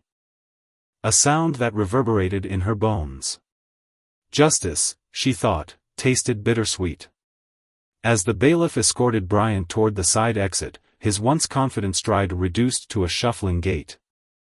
The courtroom seemed to exhale. The man who had loomed larger than life, a predator cloaked in a badge, vanished from view, swallowed by the shadows of his own reckoning. Outside, the world waited with bated breath. The moment Ayanna emerged onto the courthouse steps, the crisp spring air hit her face, sharp and invigorating. But it was drowned out by the chaos that erupted around her. Reporters swarmed like bees, their voices overlapping in a cacophony of shouted questions. How do you feel? Was it worth the fight? Protesters and supporters clashed in a sea of signs and chants, their fervor spilling onto the street where news vans stood parked, their antennas piercing the sky. Cameras pivoted toward her, lenses glinting in the sunlight, and Ayanna stood tall, her chin lifted despite the weight of exhaustion pulling at her. She didn't need to speak, the verdict had roared loud enough. The nation had watched, riveted, as this trial unfolded, a test of whether justice could truly prevail against a man who had mocked it for years. But this wasn't just about Jonathan Bryant. It wasn't just about one corrupt officer finally facing the music. It was about the rotting core of a system that had cradled him, nurtured his impunity, and turned a blind eye to the wreckage he left behind. How many complaints had been buried in dusty files? How many victims had choked on their silenced screams? How many times had he swaggered away, unscathed, because the rules were sculpted to protect men like him? Bryant hadn't just believed he was invincible, he had been molded into that belief. Handed a license to abuse by those too cowardly or complicit to stop him. Ayanna's mind churned with these thoughts as she descended the steps, the crowd parting around her like a river. Power, she realized, was a fragile illusion, sustained only as long as the powerless stayed quiet. But when the brave rose up, when voices refused to be muffled, even the mightiest could crumble. Yet a shadow lingered in her triumph. How many more Bryants still roamed free, their hands stained with the same arrogance, their boots still trampling the vulnerable? Meanwhile, on a bitter winter night in Chicago, miles away from the courthouse's marble halls. Another story was unfolding, one that spoke to the quiet heroism born of compassion rather than the loud reckoning of justice. Officer Michael Torres trudged through the deserted streets, the wind howling like a wounded animal as it sliced through his thick coat. It was the dead of winter, the kind of cold that gnawed at your bones and made every breath sting. He had just finished a grueling shift at the precinct, his mind a tangle of paperwork and petty arrests, and decided to walk home through the city's ghostly quiet. The street stretched out before him, empty save for the faint glow of streetlights flickering on wet pavement, casting long, jagged shadows that danced in the wind. His hands were stuffed deep in his pockets, his shoulders hunched against the chill, when a faint rustling broke through the silence, a sound so soft he almost dismissed it as the wind playing tricks. But then came another noise, one that stopped him cold, the muffled sob of a child. A shiver ran down his spine, not from the weather but from a sudden, visceral dread. Who could be out here? In this forsaken alley, at this hour? His cop instincts kicked in, urging him forward despite the exhaustion tugging at his limbs. The deeper he ventured into the narrow passage, the dimmer the streetlights grew, until the darkness seemed to press against him, thick and oppressive. Then, beneath a weak pool of yellow light, he saw them. Two small figures huddled beside a rusted trash can. Twin girls, no more than 5 or 6, their frail bodies trembling in the frigid air. The older one, her bony frame bent over the garbage, sifted through the refuse with desperate precision, while the younger stood a step back, clutching a tattered cloak to her chest, her wide eyes darting like a cornered animal's. Their clothes hung off them in filthy rags, their bare feet swollen and crimson from the cold, their curly hair matted into greasy knots. Michael's heart lurched, a tight knot forming in his throat. He had seen plenty in his years on the force, violence, despair, neglect, but this was different. These girls were so thin their cheekbones jutted sharply against their skin. Their faces hollowed by hunger, their eyes dulled by a weariness no child should know. The older one held up a crust of moldy bread, sniffing it with a cautious hope that broke his heart. He stood frozen, afraid to move too quickly and spook them, his mind racing with questions. How long had they been out here? Where were their parents? How had the world let them slip through its cracks? Slowly, he lowered himself to one knee, his voice soft as a whisper against the wind. Hey, kids, I'm a police officer. You don't have to be scared. I just want to help. The older girl, Leah, he'd later learn, jerked upright, yanking her sister back with a protective fierceness. Stay away. We don't want trouble, she cried. Her voice quivering but defiant, her small fists balled at her sides. Her sister, Lila, peeked out from behind her, her round face streaked with dirt and tears. Michael raised his hands, palms open, his expression gentle despite the ache in his chest. I'm not here to hurt you. You're hungry, right? I've got something for you. With deliberate care, he reached into his coat pocket and pulled out a granola bar, a habit from long shifts, and set it on the ground between them. He stepped back, giving them space, watching as Leah hesitated, her sharp gaze flicking between him and the food. Lila whispered something too faint to hear, and after a long, tense moment, Leah edged forward, snatching the bar with trembling hands. She didn't eat it herself. She tore it open and pressed it into Lila's grasp, who devoured a piece with a hunger that bordered on feral. Leah's eyes stayed on Michael, still wary but softening at the edges. I can take you somewhere safe, he said, kneeling again to meet her at eye level. A place where you won't be cold or hungry anymore. Leah's brow furrowed, suspicion warring with a fragile hope. Where? She asked, her voice barely above a breath. Somewhere warm, he promised, his own resolve hardening. Somewhere you'll be taken care of. In that moment, Michael felt the weight of a choice he hadn't anticipated, a choice that would pull him into a battle against prejudice, strain his engagement to his fiancée, and test every ounce of his strength. But as he looked into their haunted eyes, he knew he couldn't walk away. This was more than a chance encounter. It was the beginning of a journey that would transform him into the reluctant father these forgotten girls needed, a journey that would ripple through their lives and his, proving that even in the darkest corners, compassion could light a path forward. Back at the courthouse, Ayana's victory underscored a deeper lesson: justice, when it strikes, is a merciless teacher. Bryant's fall was a testament to the consequences of unchecked power, a warning etched in the cold steel of his cuffs and the final thud of the gavel. Yet Michael's story whispered a quieter truth. That justice alone isn't enough. It takes courage, messy, human courage, to confront the systems that fail the innocent, whether through corruption or neglect.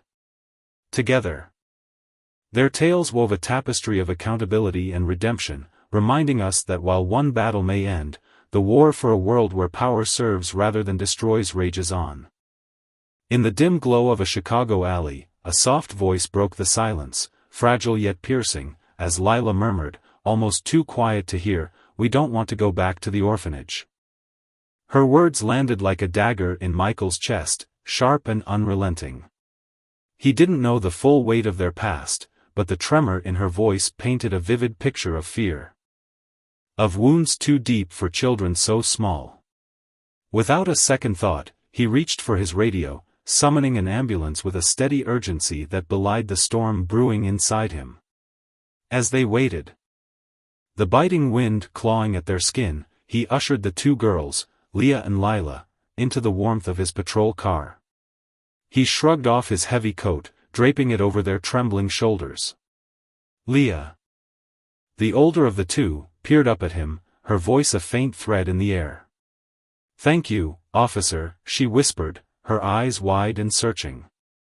Michael's lips curved into a smile. But beneath it surged something unfamiliar, a fierce, protective instinct that gripped his heart and wouldn't let go.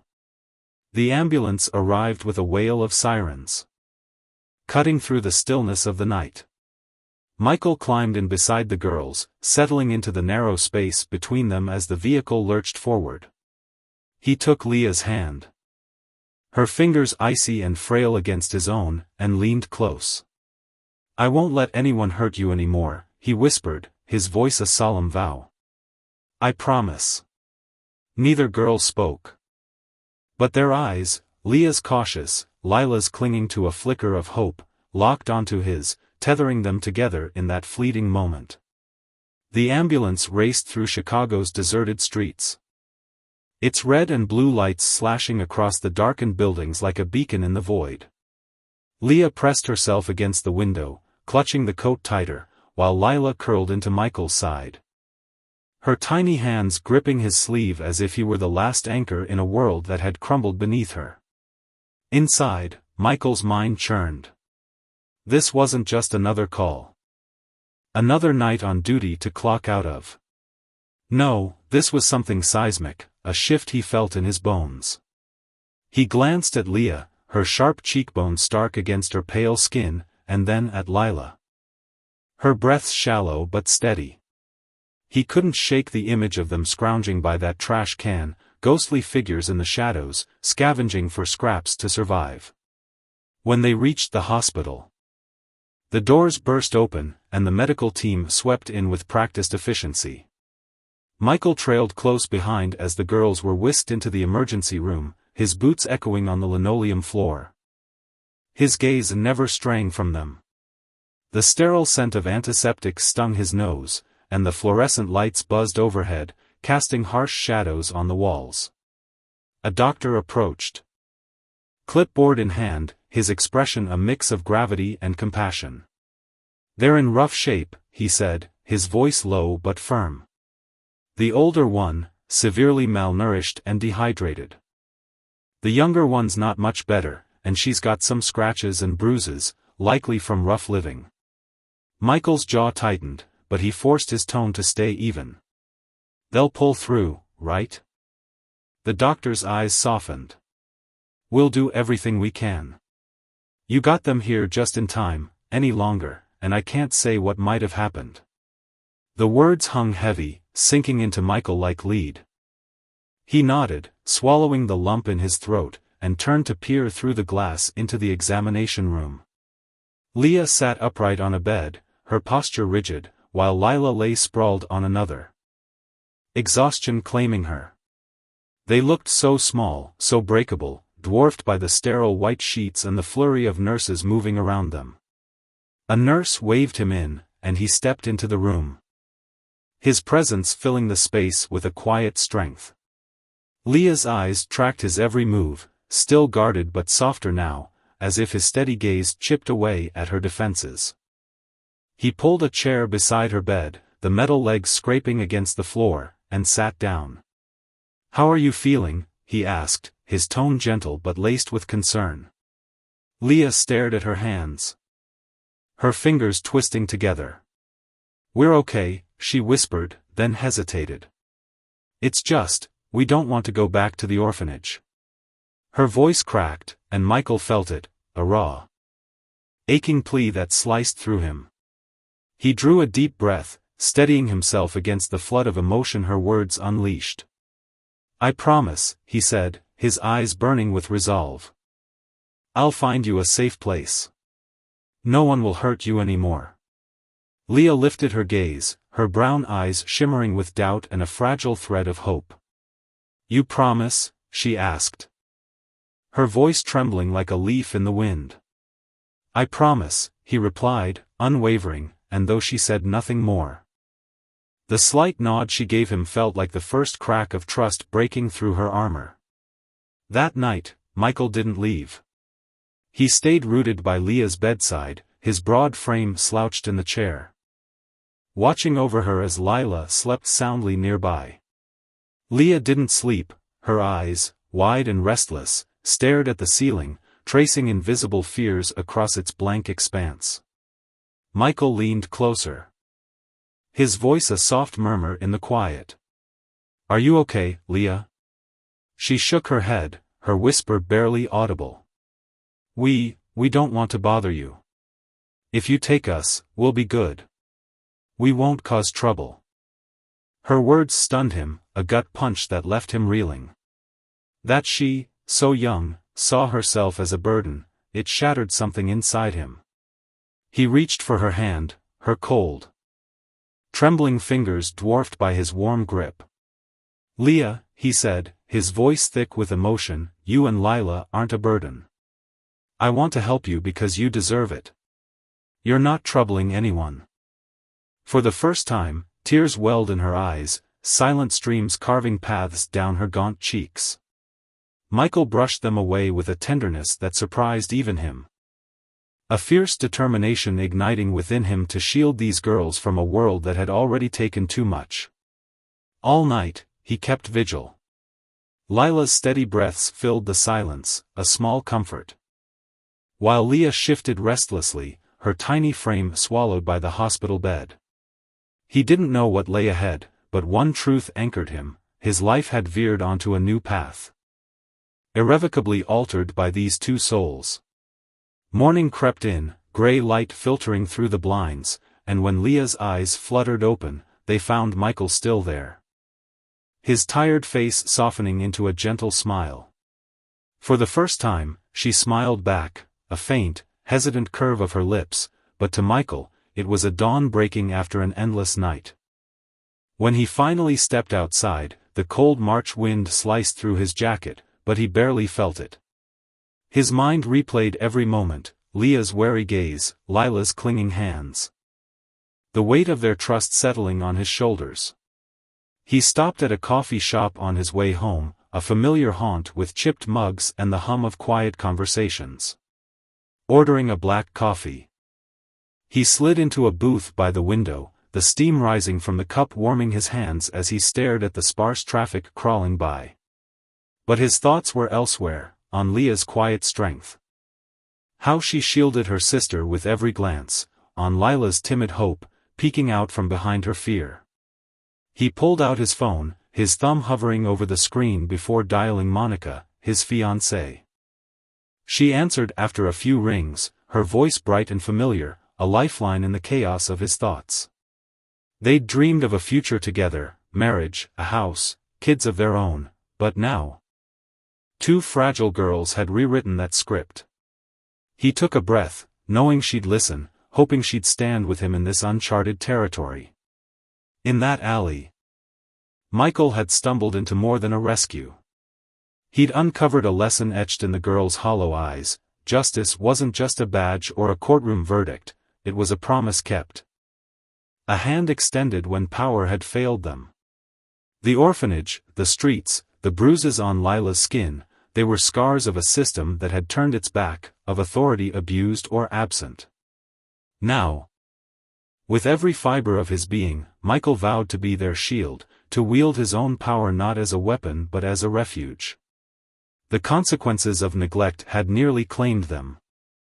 But he'd rewrite their story, one where trust could bloom, where the powerless found a voice, and where a single night in Chicago's shadows sparked a lifetime of redemption. The morning sun spilled through the cracked blinds of Michael's modest apartment, casting thin golden stripes across the hardwood floor. He sat slumped in an old armchair, the cushion sagging beneath his weight, his eyes tracing the patterns of light without truly seeing them.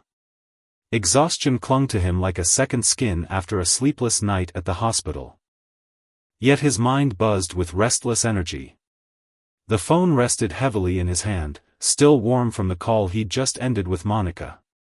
Her voice, drowsy at first, then sharp and frigid, echoed in his memory, each word a splinter lodged deep in his chest. "Michael, where are you? I thought you'd be home by last night," she'd mumbled, her tone thick with sleep and faint irritation. He could picture her sitting up in bed, rubbing her eyes, the blanket slipping off her shoulder as she waited for an explanation. And so, he'd given her one, his voice slow and deliberate, as if laying out the pieces of a fragile puzzle. He told her everything, how he'd been on his usual patrol. The city streets cloaked in the gray hush of pre-dawn, when he'd heard a faint whimper from an alley. How he'd found them, two small girls huddled inside a rusted trash can, their thin bodies shivering against the cold metal, their eyes wide with terror. Leah, the older one, had clutched her sister Lila so tightly that her knuckles turned white, as though she could shield her from the world's cruelty with sheer will alone. He'd described the drive to the hospital, the girls silent in the back seat of his cruiser, their ragged breaths filling the space where words should have been.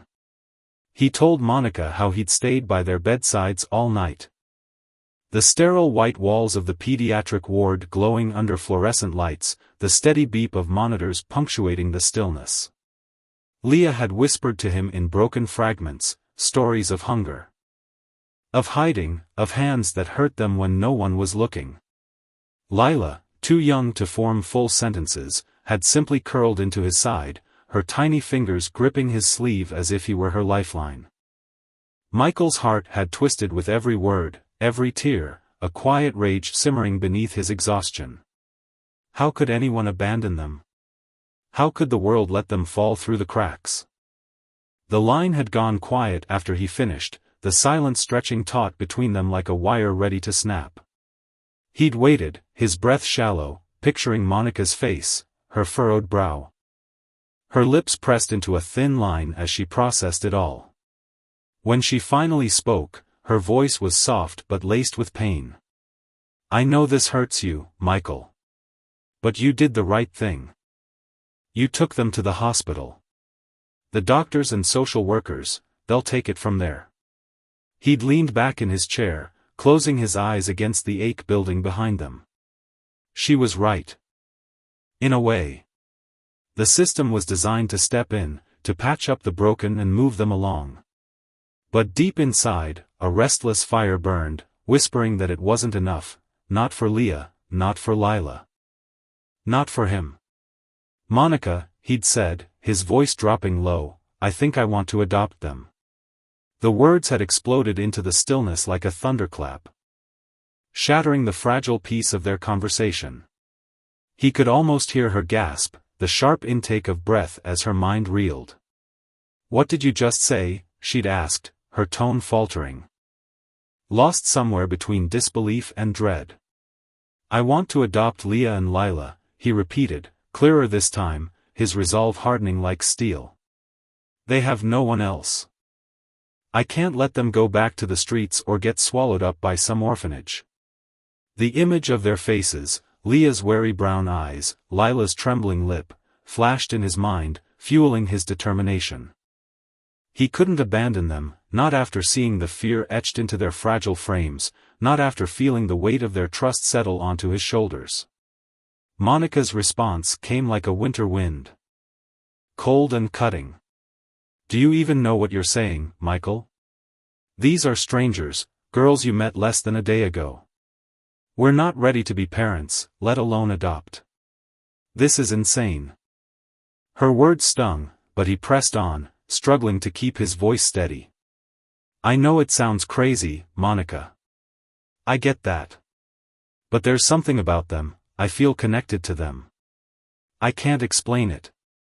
But I know I have to do this." Her laugh sliced through the phone, sharp and brittle, devoid of warmth. "A connection, Michael? This isn't some feel-good movie. This is real life. Do you have any idea how complicated adoption is? How expensive? We've got plans, buying a house, getting married, starting our own family. Are you really willing to throw all that away for 2 kids you just met?" Her voice trembled with a mix of anger and fear, and Michael could picture her pacing their small living room. Her hands clenched into fists. He fell silent, the weight of her words pressing down on him. He understood her worries, how could he not? They'd spent countless nights dreaming of their future. Sketching out a life built on stability and love. But as he sat there, the memory of Leah's quiet courage and Lila's desperate grip flooded his senses, drowning out those plans.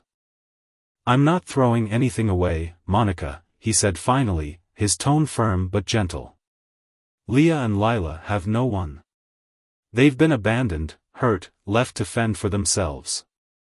I can't turn my back on them, not when I know I can help." Her exhale crackled through the phone, sharp with frustration. "What about me, Michael? What about us? I didn't sign up for this. I don't want my life flipped upside down because you've decided to play the hero." Her accusation hit him like a punch, and he felt his composure fray. "This isn't impulsive, Monica," he snapped. His voice rising despite himself. "I can't sleep at night knowing I left them there, knowing I could have done something but didn't." Her reply came cold and precise, each syllable a blade. "I'm not sure I can be with someone who always puts others before us." The words pierced him, lodging deep in his chest, and the silence that followed was suffocating. He had no response. No way to bridge the chasm widening between them. Finally, she sighed, softer this time, almost defeated. "I need time, Michael. I'll call you later." The line went dead, leaving him alone with the hum of the empty apartment and the hollow ache in his heart.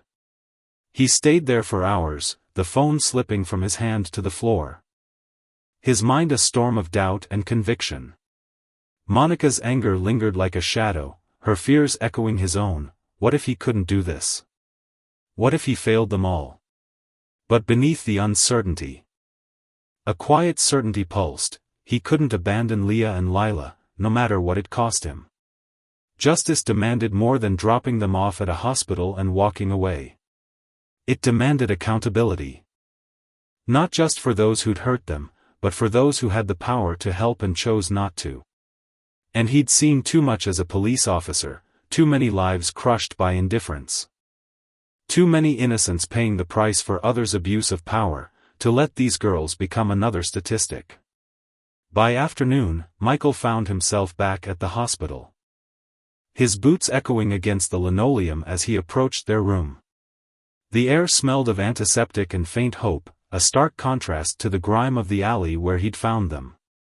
Inside, Leah and Lila sat cross-legged on the narrow bed, a threadbare teddy bear cradled between them.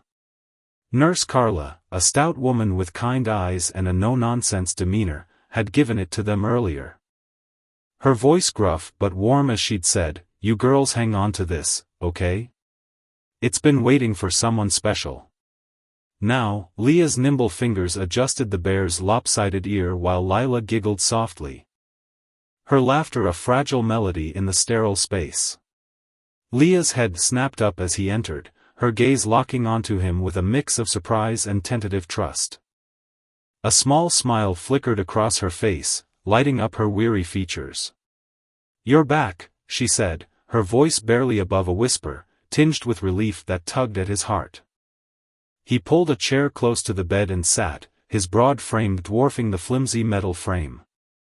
"I promised," he replied, meeting her eyes. "I'm not going anywhere." She studied him for a long moment.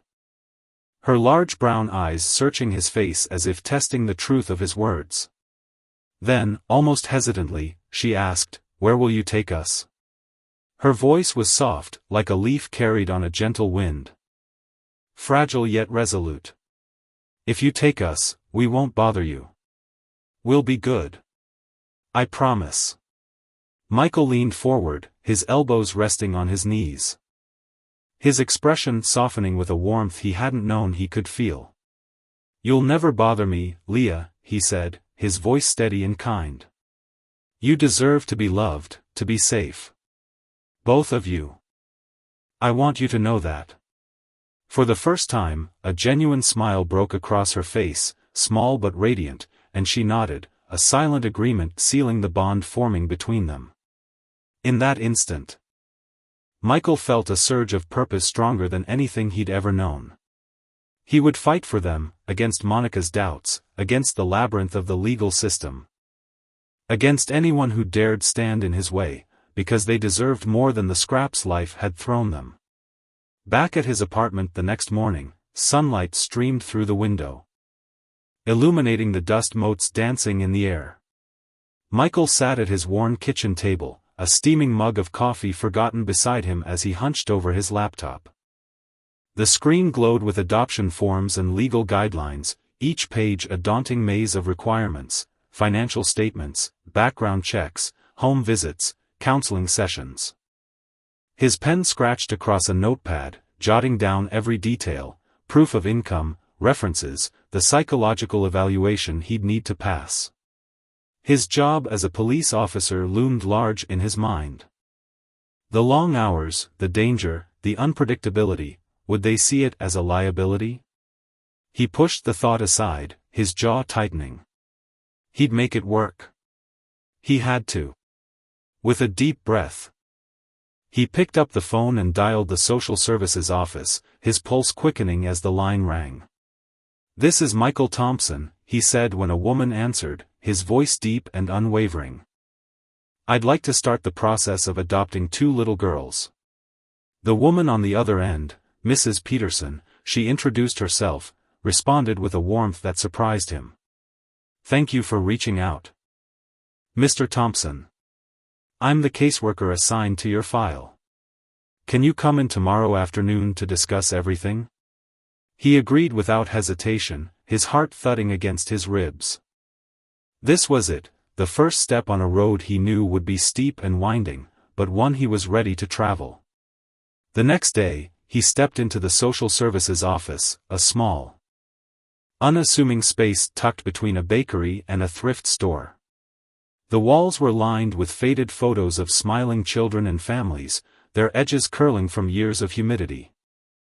Behind a cluttered desk sat Mrs. Peterson, a middle-aged woman with salt and pepper hair pulled into a loose bun and eyes that sparkled with both sharpness and compassion. She gestured to a chair across from her, her movements brisk but welcoming. "Mr. Thompson, please, have a seat." He lowered himself into the chair, feeling the vinyl creak beneath him. His hands clasped tightly in his lap. She studied him for a long moment, her gaze piercing yet not unkind, as if peeling back layers to see the man beneath the badge. "You understand that adoption isn't a simple choice, don't you?" she began, her voice steady. "Especially in your case, 2 girls, no prior connection, and a demanding job. It's a lifelong commitment. You'll need to prove you've got the resources, money, time, stability. There'll be counseling, assessments, scrutiny of your career. Police work isn't exactly a 9-to-5 gig. Have you thought this through? Michael met her eyes, unflinching. Yes, I have, he said, his tone resolute. I know it won't be easy. But Leah and Lila, they've got no one. I can't let them drift back into a system that's failed them already. I've seen what happens when power's abused, when people look the other way. I won't be one of them. His words carried the weight of every calloused hand he'd cuffed, every broken soul he'd failed to save, every lesson etched into his bones about justice and its price. Mrs. Peterson leaned back, her lips curving into a faint, approving smile. Well then, Mr. Thompson, she said, reaching for a stack of forms, let's get started. And as she began to outline the journey ahead, Michael felt the fire within him burn brighter. This wasn't just about saving two girls, it was about righting a wrong, about wielding the power he'd been given to protect rather than destroy. Whatever lay ahead, he'd face it head-on, because Leah and Lila deserved a future, and he'd tear down the world to give it to them. Michael stood in the sterile hospital hallway, his broad shoulders tense with resolve as he faced Mrs. Peterson, the social worker assigned to his case. His deep brown eyes flickered with a quiet fire, a mixture of exhaustion and unyielding determination. Leah and Lila, two fragile souls who had endured more than any child should, weighed heavily on his heart.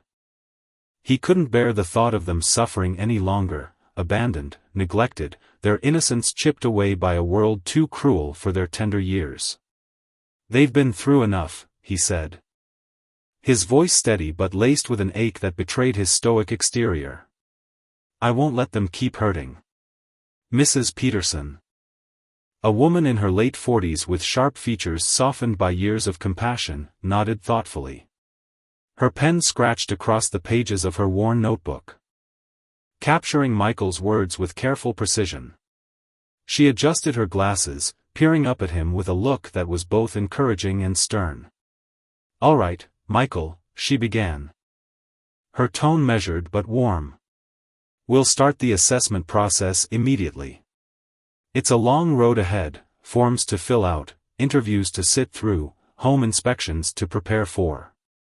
And we'll need you to complete parenting classes. This won't be simple or quick, but if you're truly committed, we'll be here to guide you every step of the way. Michael's jaw tightened, and he gave a resolute nod. I'll do whatever it takes, he replied, his words carrying the weight of a vow. In the days that followed, he threw himself into the adoption process with a fervor that surprised even him. Mornings blurred into late nights as he hunched over his kitchen table, surrounded by stacks of paperwork. Each form felt like a brick in the foundation of the future he was building for Leah and Lila. He gathered documents, proof of income, references. A spotless background check, his hands trembling slightly as he signed his name, knowing each signature brought him closer to them. The interviews with social workers were grueling, their questions probing into every corner of his life. But every time he spoke of Leah and Lila, his voice softened, and his eyes shone with a fierce tenderness. He recounted the moment he'd first met them, their wary glances, their small hands clutching each other, and how, in that instant, an unspoken bond had taken root in his soul. One crisp afternoon, after a draining counseling session where he'd bared his fears and hopes to a therapist, Michael's phone buzzed in his pocket. He fumbled to answer it, his heart leaping as he recognized the hospital's number. On the other end was Carla, the nurse who had become a quiet guardian to Leah and Lila during their recovery. Her voice, usually calm and professional, carried an urgency that made Michael's chest tighten. Michael, the girls are doing so much better now, she said, pausing as if to steady herself. But this morning, Leah asked about you. She wanted to know if you were coming back. I think you should come as soon as you can." The words hit him like a punch, a bittersweet ache spreading through him. He barely mumbled a thank you before ending the call, his keys already in hand as he raced to his truck. The drive to the hospital was a blur of honking horns and red lights. His mind replaying Leah's question over and over. When he pushed open the door to their room, his breath caught. Leah sat cross-legged on her bed. Her thin arms wrapped around a teddy bear Carla had given her, its fur matted from her constant grip. Her dark eyes, wide and searching, lifted to meet his. And a flicker of light broke through their usual guarded haze. Lila, perched on the next bed, was doodling absent-mindedly with a colored pencil. Her tiny frame hunched as if shielding herself from the world. At the sight of Michael, her pencil paused, and she glanced up with a mixture of curiosity and cautious hope. "Uncle's back," Leah said. Her voice small but threaded with a fragile joy that pierced Michael's heart. He crossed the room in 2 strides, lowering himself beside her bed with a smile that felt both natural and hard-won. "I promised, didn't I?" he said gently, resting his elbows on his knees. "I'm not going anywhere." Leah studied him for a long moment, her gaze intense. As if she were peeling back layers to see the truth beneath his words. Then, in a voice barely above a whisper, she asked, "Do you really want to keep us, Uncle?" The question hung in the air. Raw and vulnerable, and Michael felt his throat tighten. He reached for her hand, his rough fingers enveloping her delicate ones, and met her eyes with unwavering certainty. "Yes, Leah. I want you and Lila to have a real family. And I'll fight tooth and nail to make that happen."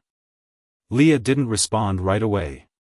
Her lips pressed into a thin line as she processed his words, but then, slowly, a smile, small but genuine, curved her mouth. It was the first time Michael had seen her face light up like that, and it fueled his resolve like nothing else. Lila, watching silently, clutched her pencil a little tighter, her own expression softening as she absorbed the moment. As the adoption process marched forward, Michael faced storms beyond the paperwork and interviews. Whispers began to swirl through the police station where he worked, their echoes reaching him like a bitter wind. One afternoon, as he stepped into the break room seeking a moment's respite, he overheard 2 colleagues, Daniel and Harris, muttering over their coffee. Daniel, a wiry man with a perpetual smirk, leaned against the counter. "I just don't get it," he said, his voice dripping with skepticism. "Why's he doing this? Adopting 2 kids in his position? He's only making life harder for himself." Harris, broader and gruffer, snorted in agreement. "And they're black girls, too. A white cop taking in black kids? Did he even think about what people will say?" Michael's blood ran cold, then hot, as he stepped fully into the room. His boots thudded against the linoleum, and the air grew thick with tension as the 2 men turned, startled. "You got a problem with me helping those girls?" he asked, his voice low and edged with steel, his gaze locking onto theirs like a predator sizing up prey. Daniel faltered, scratching the back of his head nervously. "No, man, I was just curious, you know. It's a big choice." Harris shifted uncomfortably, saying nothing. Michael straightened, his presence filling the room. "Yeah, it's tough," he said, each word deliberate. "But it's right. And I don't give a damn what anyone thinks. I'm not stopping for anybody." The encounter left a sour taste in his mouth, but it only steeled his resolve. Society's narrow-mindedness was a hurdle, not a wall. Every day, he returned to the hospital, bringing stories of the home he was crafting for Leah and Lila. He described the bunk bed he'd assembled late into the night, the shelves he'd stocked with books, the stuffed animals he'd picked out with care.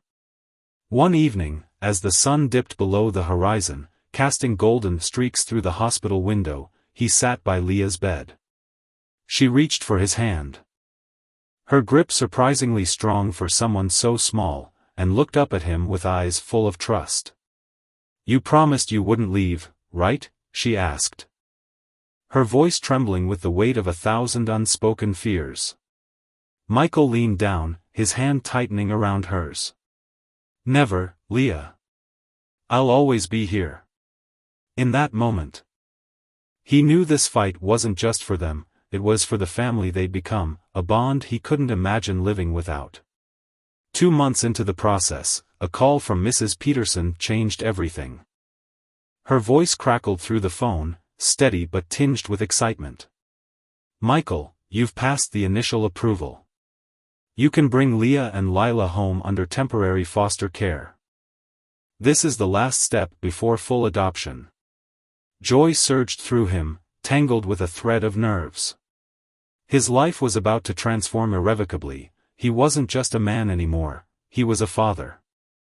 But beneath the anxiety lay a certainty he'd carried since the beginning: this was his purpose. The day the girls were discharged dawned bright and crisp. Michael arrived at the hospital early. A bundle of balloons bobbing in his hand and 2 stuffed animals tucked under his arm, a floppy-eared dog for Leah, a plush bunny for Lila. Carla waited in the hallway. Her scrubs wrinkled from a long shift, her eyes glistening with a mix of pride and melancholy. "You did it, Michael," she said, her smile warm but wistful. "Those girls trust you more than anyone. You're going to be an amazing dad." Michael shook her hand, his voice catching. "Thank you, Carla. I'll make sure they're happy, I swear it." When Leah and Lila emerged from their room, Leah's hand gripped her sister's tightly, her steps tentative but her face brightening at the sight of him. Lila trailed slightly behind, her eyes darting to the bunny in Michael's grasp. A shy smile tugging at her lips. "Are we really going with you?" Leah asked, her voice quivering with disbelief. Michael knelt to her level, his heart pounding. "Not uncle anymore, Leah. Call me Dad. We're going home." For a heartbeat, she froze, then flung herself into his arms, her whisper barely audible against his chest, "Thank you, Dad." Their new life began in Michael's modest apartment, where he'd poured his soul into a room just for them. The bunk bed stood proudly against the wall, draped in cartoon-themed bedding. A play corner burst with color, and a bookshelf brimmed with fairy tales he couldn't wait to read aloud. When the girls stepped inside, Lila's eyes widened, her breath hitching as she took it in. Leah scanned every detail silently, her fingers brushing the edge of the bed. Then Lila spoke, her voice trembling. "Is this our room?" Michael nodded, sitting on the floor beside them. "Yes. This is our home." Without warning, Lila darted forward, wrapping her arms around his legs. "I've never had a room like this," she murmured, her words dissolving into a sob. Leah joined them, her gaze steady but soft. "Dad. Do you really want to keep us?" Michael rested a hand on her shoulder, his voice thick with emotion. "I don't just want to keep you. You're my family. And I'll always be here." The first days were fragile. Lila woke screaming from nightmares, her cries echoing through the quiet apartment. Michael would stumble from his bed, bleary-eyed but gentle, sitting by her side, humming soft tunes until her breathing steadied. Leah, though tougher, retreated into herself at times, curling into corners with a faraway look. Once, Michael found her tucked behind the couch, her knees drawn to her chest. He didn't push, just sat nearby, offering silent strength until she was ready to emerge. These moments were lessons in justice, proof that power, when wielded with love, could heal, while its abuse left scars that lingered.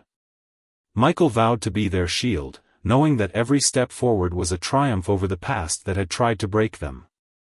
In the stillness of the night, a faint rustling stirred the quiet air of the small bedroom where Leah slept. Under her pillow, hidden like a fragile secret, were a few dry breadcrumbs. crumbs she'd tucked away with trembling hands. When Michael, her guardian and newfound anchor, knelt beside her bed and asked in a voice as soft as a whisper why she kept them there, Leah's heart fluttered with unease. She hesitated, her eyes darting to the shadows cast by the dim lamplight, before murmuring a weak excuse, "What if there's no food tomorrow?" Her voice quivered, carrying the weight of a past where hunger had gnawed at her small frame, a past she couldn't yet shake. Michael's brow furrowed with concern, but his gaze remained steady and warm. He lowered himself further, resting a reassuring hand on her frail shoulder, his touch a silent promise against the fears that haunted her. "Leah," he said, his tone firm yet tender, "you don't have to carry that worry anymore. I swear to you, this home, our home, will always have food. You'll never feel that emptiness again." His words wrapped around her like a blanket. And though doubt lingered in her chest, Leah felt a flicker of relief. She gave a small, hesitant nod, her wide eyes searching his face for truth. From that fragile moment, a thread of trust began to weave itself between them, delicate but growing stronger with each passing day. For Michael, however, life was a balancing act teetering on the edge of chaos. As a police officer, his days were ruled by the relentless ticking of the clock, long shifts that often pulled him from the house before the first light of dawn kissed the windowsills. Leah and her younger sister, Lila, would still be nestled in their dreams when he slipped out the door, his boots echoing softly on the wooden floor. He couldn't bear the thought of them waking to an empty home, so he turned to Mrs. Johnson, the silver-haired widow next door whose gentle demeanor masked a spine of steel. A retired nurse with hands that had soothed countless fevers, Mrs. Johnson didn't hesitate when Michael knocked on her door one crisp morning. His voice thick with vulnerability as he shared his story. Her eyes, sharp yet kind, softened as she listened. "Michael," she said, placing a wrinkled hand on his arm, "you're a remarkable father. But even the strongest among us can't carry this alone. I'll be there for you and those precious girls whenever you need me." True to her word, she became their guardian angel, watching over Leah and Lila when Michael's badge called him away, teaching him the small, practical arts of parenthood he'd never had the chance to learn. She showed him how to whip up quick snacks, peanut butter on crackers with a drizzle of honey, that sent the girls into fits of delight, their giggles bouncing off the walls. With her steady presence, Michael felt the weight on his shoulders lighten, and a quiet confidence bloomed within him as he stepped more fully into his role. The girls, once shadowed by the ghosts of uncertainty, began to unfurl like flowers after a long winter. Leah, with her cautious eyes and tightly guarded heart, and Lila, whose shy silence spoke volumes, traded their fears for tentative sparks of curiosity and joy. One evening, Michael trudged home after a grueling shift, his uniform rumpled and his bones aching, only to freeze in the doorway at the sight before him. Leah sat cross-legged on the floor, a stubby pencil clutched in her hand, guiding Lila's smaller fingers across a crumpled sheet of paper. "LLA," Leah spelled out patiently, but Lila's scrawl twisted the letters into LEAH instead. A peal of laughter burst from Leah's lips, bright, unguarded, and so startlingly pure that Michael's breath caught in his throat. It was the first time he'd seen their spirits dance so freely since they'd come into his life, and the sound rooted him to the spot, a weary smile tugging at his lips. Every night after that, he carved out time to sit with them, the three of them huddled under a patchwork quilt as the world outside faded away. Sometimes he'd crack open a weathered book of fairy tales, his voice weaving tales of brave princesses and cunning foxes. Other nights, he'd dig into his own childhood, recounting the time he'd fallen into a creek chasing a frog, his animated gestures drawing wide-eyed stares and soft giggles. Leah and Lila drank in every word, their faces glowing in the golden lamplight, their trust in him deepening with each story. One night, as the final words of a tale drifted into silence, Leah's voice broke the stillness. "Dad." She said, the word fragile yet heavy with meaning, we never thought we'd have a home like this. Thank you for not leaving us. Michael's chest tightened, emotion swelling behind his eyes. He leaned down, pressing a kiss to her forehead, his voice thick as he replied, No, Leah, it's me who should thank you. You and Lila, you've given my life a purpose I didn't know I was missing. Life with the girls was far from simple. The days were a tangle of spilled juice, forgotten toys, and the constant hum of small voices, but Michael wouldn't trade a single second of it. His once silent house now buzzed with life, laughter spilling from the kitchen, the patter of feet racing down the hall, the warmth of togetherness seeping into every corner. He knew this was only the beginning, a journey stretching out before him like an uncharted road, but he faced it with a resolve forged in love. Leah and Lila weren't just his duty anymore. They were his heart, his reason, his unshakable future. As months turned into years, the trio wove themselves into a family, their bond tempered by the trials they'd overcome. The day he took them to the nearby preschool marked a turning point, a milestone etched in the quiet pride swelling within him. He rose before the sun. His hands trembling slightly as he packed their lunchboxes, tiny containers brimming with sandwiches, apple slices, and a scribbled note tucked inside each one, Dad's always proud of you. Leah, ever the protector, gripped Lila's hand with a fierceness that belied her own nerves, her knuckles widening as they approached the school gates. Michael noticed the subtle shake in her fingers and dropped to one knee, his hand finding her shoulder once more. Leah, he said, locking eyes with her, you've got this. I'll be right here when the bell rings, and we'll go home together, okay? Her gaze flickered with a storm of fear and hope, but after a long breath, she nodded. Yes, Dad, she whispered. Then squared her shoulders and led Lila through the threshold. Michael stood there, watching their small figures vanish into the bustle of the classroom, his heart a tangled knot of pride and worry. Leah had always shouldered the burden of keeping Lila safe, but now she was stepping into a world where she could finally let go, and trust. The months that followed painted a vivid transformation. Leah and Lila shed their timidity like old skin, their voices growing louder, their smiles brighter. Lila, once a wisp of a girl who clung to silence, began to chatter about her days, new friends she'd made, the thrill of her teacher pinning her first drawing to the wall, its bold colors a testament to her budding spirit. Leah, meanwhile, took on a quiet maturity, her hands busy folding laundry or stirring a pot of soup beside Michael in the kitchen. She'd even sit cross-legged on Lila's bed, reading bedtime stories with a voice that grew steadier each night. Yet beneath her growing ease, Michael sensed a lingering shadow. Leah's need to be perfect gnawed at her, every task executed with precision, every mistake met with a flash of panic, as if one misstep might unravel the life they'd built. One evening, as she scrubbed dishes with a focus that bordered on desperation, Michael gently pulled her aside, settling them both on the worn couch. Leah, he said, his voice soft but insistent. You don't have to get everything right. Just be you, that's more than enough for me. She stared at the floor, her fingers twisting together, until a question slipped out, raw and unguarded. If we mess up, Dad, will you leave us? The words hit Michael like a punch, stealing his breath.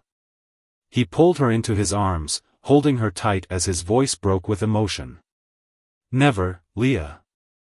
You don't have to be perfect to be loved. I love you exactly as you are. From that night, the tension in her shoulders began to melt, her smiles coming easier. Her trust in him, and in herself, finally taking root. At the police station, whispers about Michael's choice to take in the girls had once buzzed like flies, sharp with skepticism. But as time wore on, the murmurs faded, replaced by nods of respect. Sergeant O'Reilly, a grizzled man whose doubts had once cut deep, approached Michael's desk one afternoon. His usual gruffness tempered by something softer. Thompson, he said, scratching his beard, I didn't think you had it in you. But you're a damn good father, better than most. Don't know anyone else who'd pull this off. Michael met his gaze, a quiet gratitude settling in his chest. The acknowledgement wasn't necessary, but it steadied him all the same. Then came the day his phone rang with news from social services. His adoption papers were finalized. Leah and Lila were his daughters, not just in heart but in law. That evening, their little home swelled with celebration. Mrs. Johnson arrived with a tray of her famous oatmeal cookies, her eyes crinkling with pride, while a handful of colleagues clapped Michael on the back. Leah and Lila twirled in new dresses, their laughter mingling with the clink of glasses. In the midst of it all, Leah stepped forward, her voice cutting through the noise. "Dad," she said. Her eyes shimmering, "we used to think no one wanted us. Now we know we've got a family, and we're so thankful for you." Tears pricked Michael's eyes as he crossed the room, wrapping them both in a hug that felt like a vow. The years stretched ahead, filled with bike rides and kitchen mishaps, school plays where Leah shone and drawings where Lila poured her soul. One quiet night, as they sprawled across the couch, Leah's voice broke the stillness. "Dad, do we ever wear you out?" Michael chuckled, pulling them close. "You're not just my pride and joy," he said. His voice warm with truth, "You're my everything." Through it all, the lessons of justice and consequence loomed large. Michael, a man who'd sworn to uphold the law, knew its limits, how power, when wielded carelessly, could shatter lives like Leah and Lila's had once been. His choice to take them in wasn't just an act of compassion. It was a stand against the failures of a system that had left them adrift. Every step he took was a testament to the idea that true justice wasn't found in punishment alone, but in restoration. In rebuilding what had been broken. And for Leah, who'd learned too young that trust could be a gamble, Michael's unwavering presence taught her a deeper truth, that power, when rooted in love, could heal. Together, they turned the ashes of neglect into a life rich with meaning, proving that the consequences of kindness could ripple far beyond the moment it was given. On a frigid winter night, the wind howled through the desolate streets, carrying with it the sting of frost and the faint echo of despair. In a shadowed alley, where the dim flicker of a street lamp barely pierced the gloom, Michael stood, his breath forming fleeting clouds in the icy air. His heart pounded, not from the cold, but from a fierce, unshakable resolve that had taken root deep within him. Before him stood Leah and Lila, two small figures bundled in tattered coats, their wide eyes reflecting a mixture of fear, exhaustion, and a fragile glimmer of trust. As they looked up at him, their tiny arms reached out, trembling not just from the chill but from the weight of a life that had offered them little kindness. In that moment, they wrapped him in a hug so tight it felt as though they were clinging to him for dear life, and perhaps they were. Michael's chest tightened as their warmth seeped through his worn jacket, thawing something inside him he hadn't even realized was frozen. His arms encircled them instinctively, pulling them closer. And a tidal wave of emotion crashed over him. He wasn't just their savior in that dark, forsaken alley, he understood, with a clarity that struck him like lightning, that they were his salvation too. Leah, with her quiet strength and the way she bit her lip to hold back tears, and Lila, with her restless energy and the spark of defiance in her gaze, they had given him something he'd never known he was missing. Faith, fragile but growing like a seedling in spring. Hope, a flickering flame that refused to die. And purpose, a steady compass guiding him through a life that had once felt aimless and gray. As he held them, the world seemed to shift beneath his feet. And he knew he'd never be the same. Their journey didn't end in that alley, it was only the beginning. The days that followed were a tapestry woven with threads of struggle and triumph, each stitch binding them closer together. Michael remembered the first night he brought them to the small, creaky house he'd called home, a place that had once felt hollow, its walls echoing with silence. Now, those walls bore witness to something new. Leah sat cross-legged on the faded rug. Her brow furrowed as she traced her fingers over the pages of a book he'd found at a thrift store, her soft voice stumbling over the words as she taught herself to read. Lila, meanwhile, darted around the room like a firefly, her laughter bouncing off the ceiling as she chased shadows and spun wild tales of imaginary adventures. The air smelled of burnt toast and cheap coffee. The remnants of Michael's clumsy attempts to make them breakfast, but to him, it was the sweetest scent in the world, a sign of life, of family. Outside, the seasons turned. Snow melted into muddy puddles, then gave way to the tender green of spring and the golden haze of summer. The house, once a shell, transformed into a sanctuary. A rickety porch swing creaked under their weight as they sat together on warm evenings, Leah nestled against Michael's side while Lila dangled her legs, kicking at the air. They'd watched the sun dip below the horizon, painting the sky in hues of orange and pink, and Michael would feel a quiet awe settle over him. He hadn't just rescued 2 children from a tragic fate, he'd built something enduring, something real. Leah and Lila weren't bound to him by blood, but by something far stronger. Love that had weathered storms, compassion that had bridged the gap between their broken pasts, and sacrifice that had forged them into a family. Before that night in the alley, Michael's life had been a series of muted tones, days blending into nights, each as cold and unremarkable as the last. He'd wandered through them like a ghost. His heart a locked door he'd forgotten how to open. But Leah and Lila had changed everything. They'd once lived in a world shrouded in neglect, where hunger gnawed at their bellies and the shadows held more threats than comfort. Leah, the older of the 2, had carried the burden of protecting her little sister. Her young shoulders hunched under the weight of responsibility no child should bear. She'd whisper reassurances to Lila in the dark, her voice steady even as her own stomach growled. Lila, restless and fierce, had fought back against their misery in her own way, kicking at the dirt, her small fists clenched as if she could punch through the unfairness of it all. They'd been invisible to the world, 2 lost souls fading into the cracks, until Michael saw them. That night, as he crouched before them in the alley, his voice had been soft but firm. Promising them safety, promising them a chance. He didn't know then that he was promising himself something too, a reason to keep going, a light to chase away his own darkness. Now, as he watched them grow, he marveled at their resilience. Leah's cautious smiles bloomed into laughter, her eyes bright with dreams she dared to speak aloud. Lila's wild energy found a home in playful antics, her chatter filling the quiet corners of their lives. They'd given him joy he'd never thought possible. A happiness that felt like sunlight spilling through a window after years of rain. Their story stretched beyond the walls of that little house, rippling outward like a stone dropped into still water. It was a living testament to a truth as old as time: family isn't defined by shared bloodlines but by the bonds forged in the crucible of care and courage. Michael hadn't just saved Leah and Lila, he'd shown them a path out of the shadows, into a future where they could stand tall. And in return, they'd pulled him from his own abyss. Proving that even the smallest act of kindness can rewrite someone's entire world. Think of Mrs. Carter, the gray-haired neighbor who lived across the street.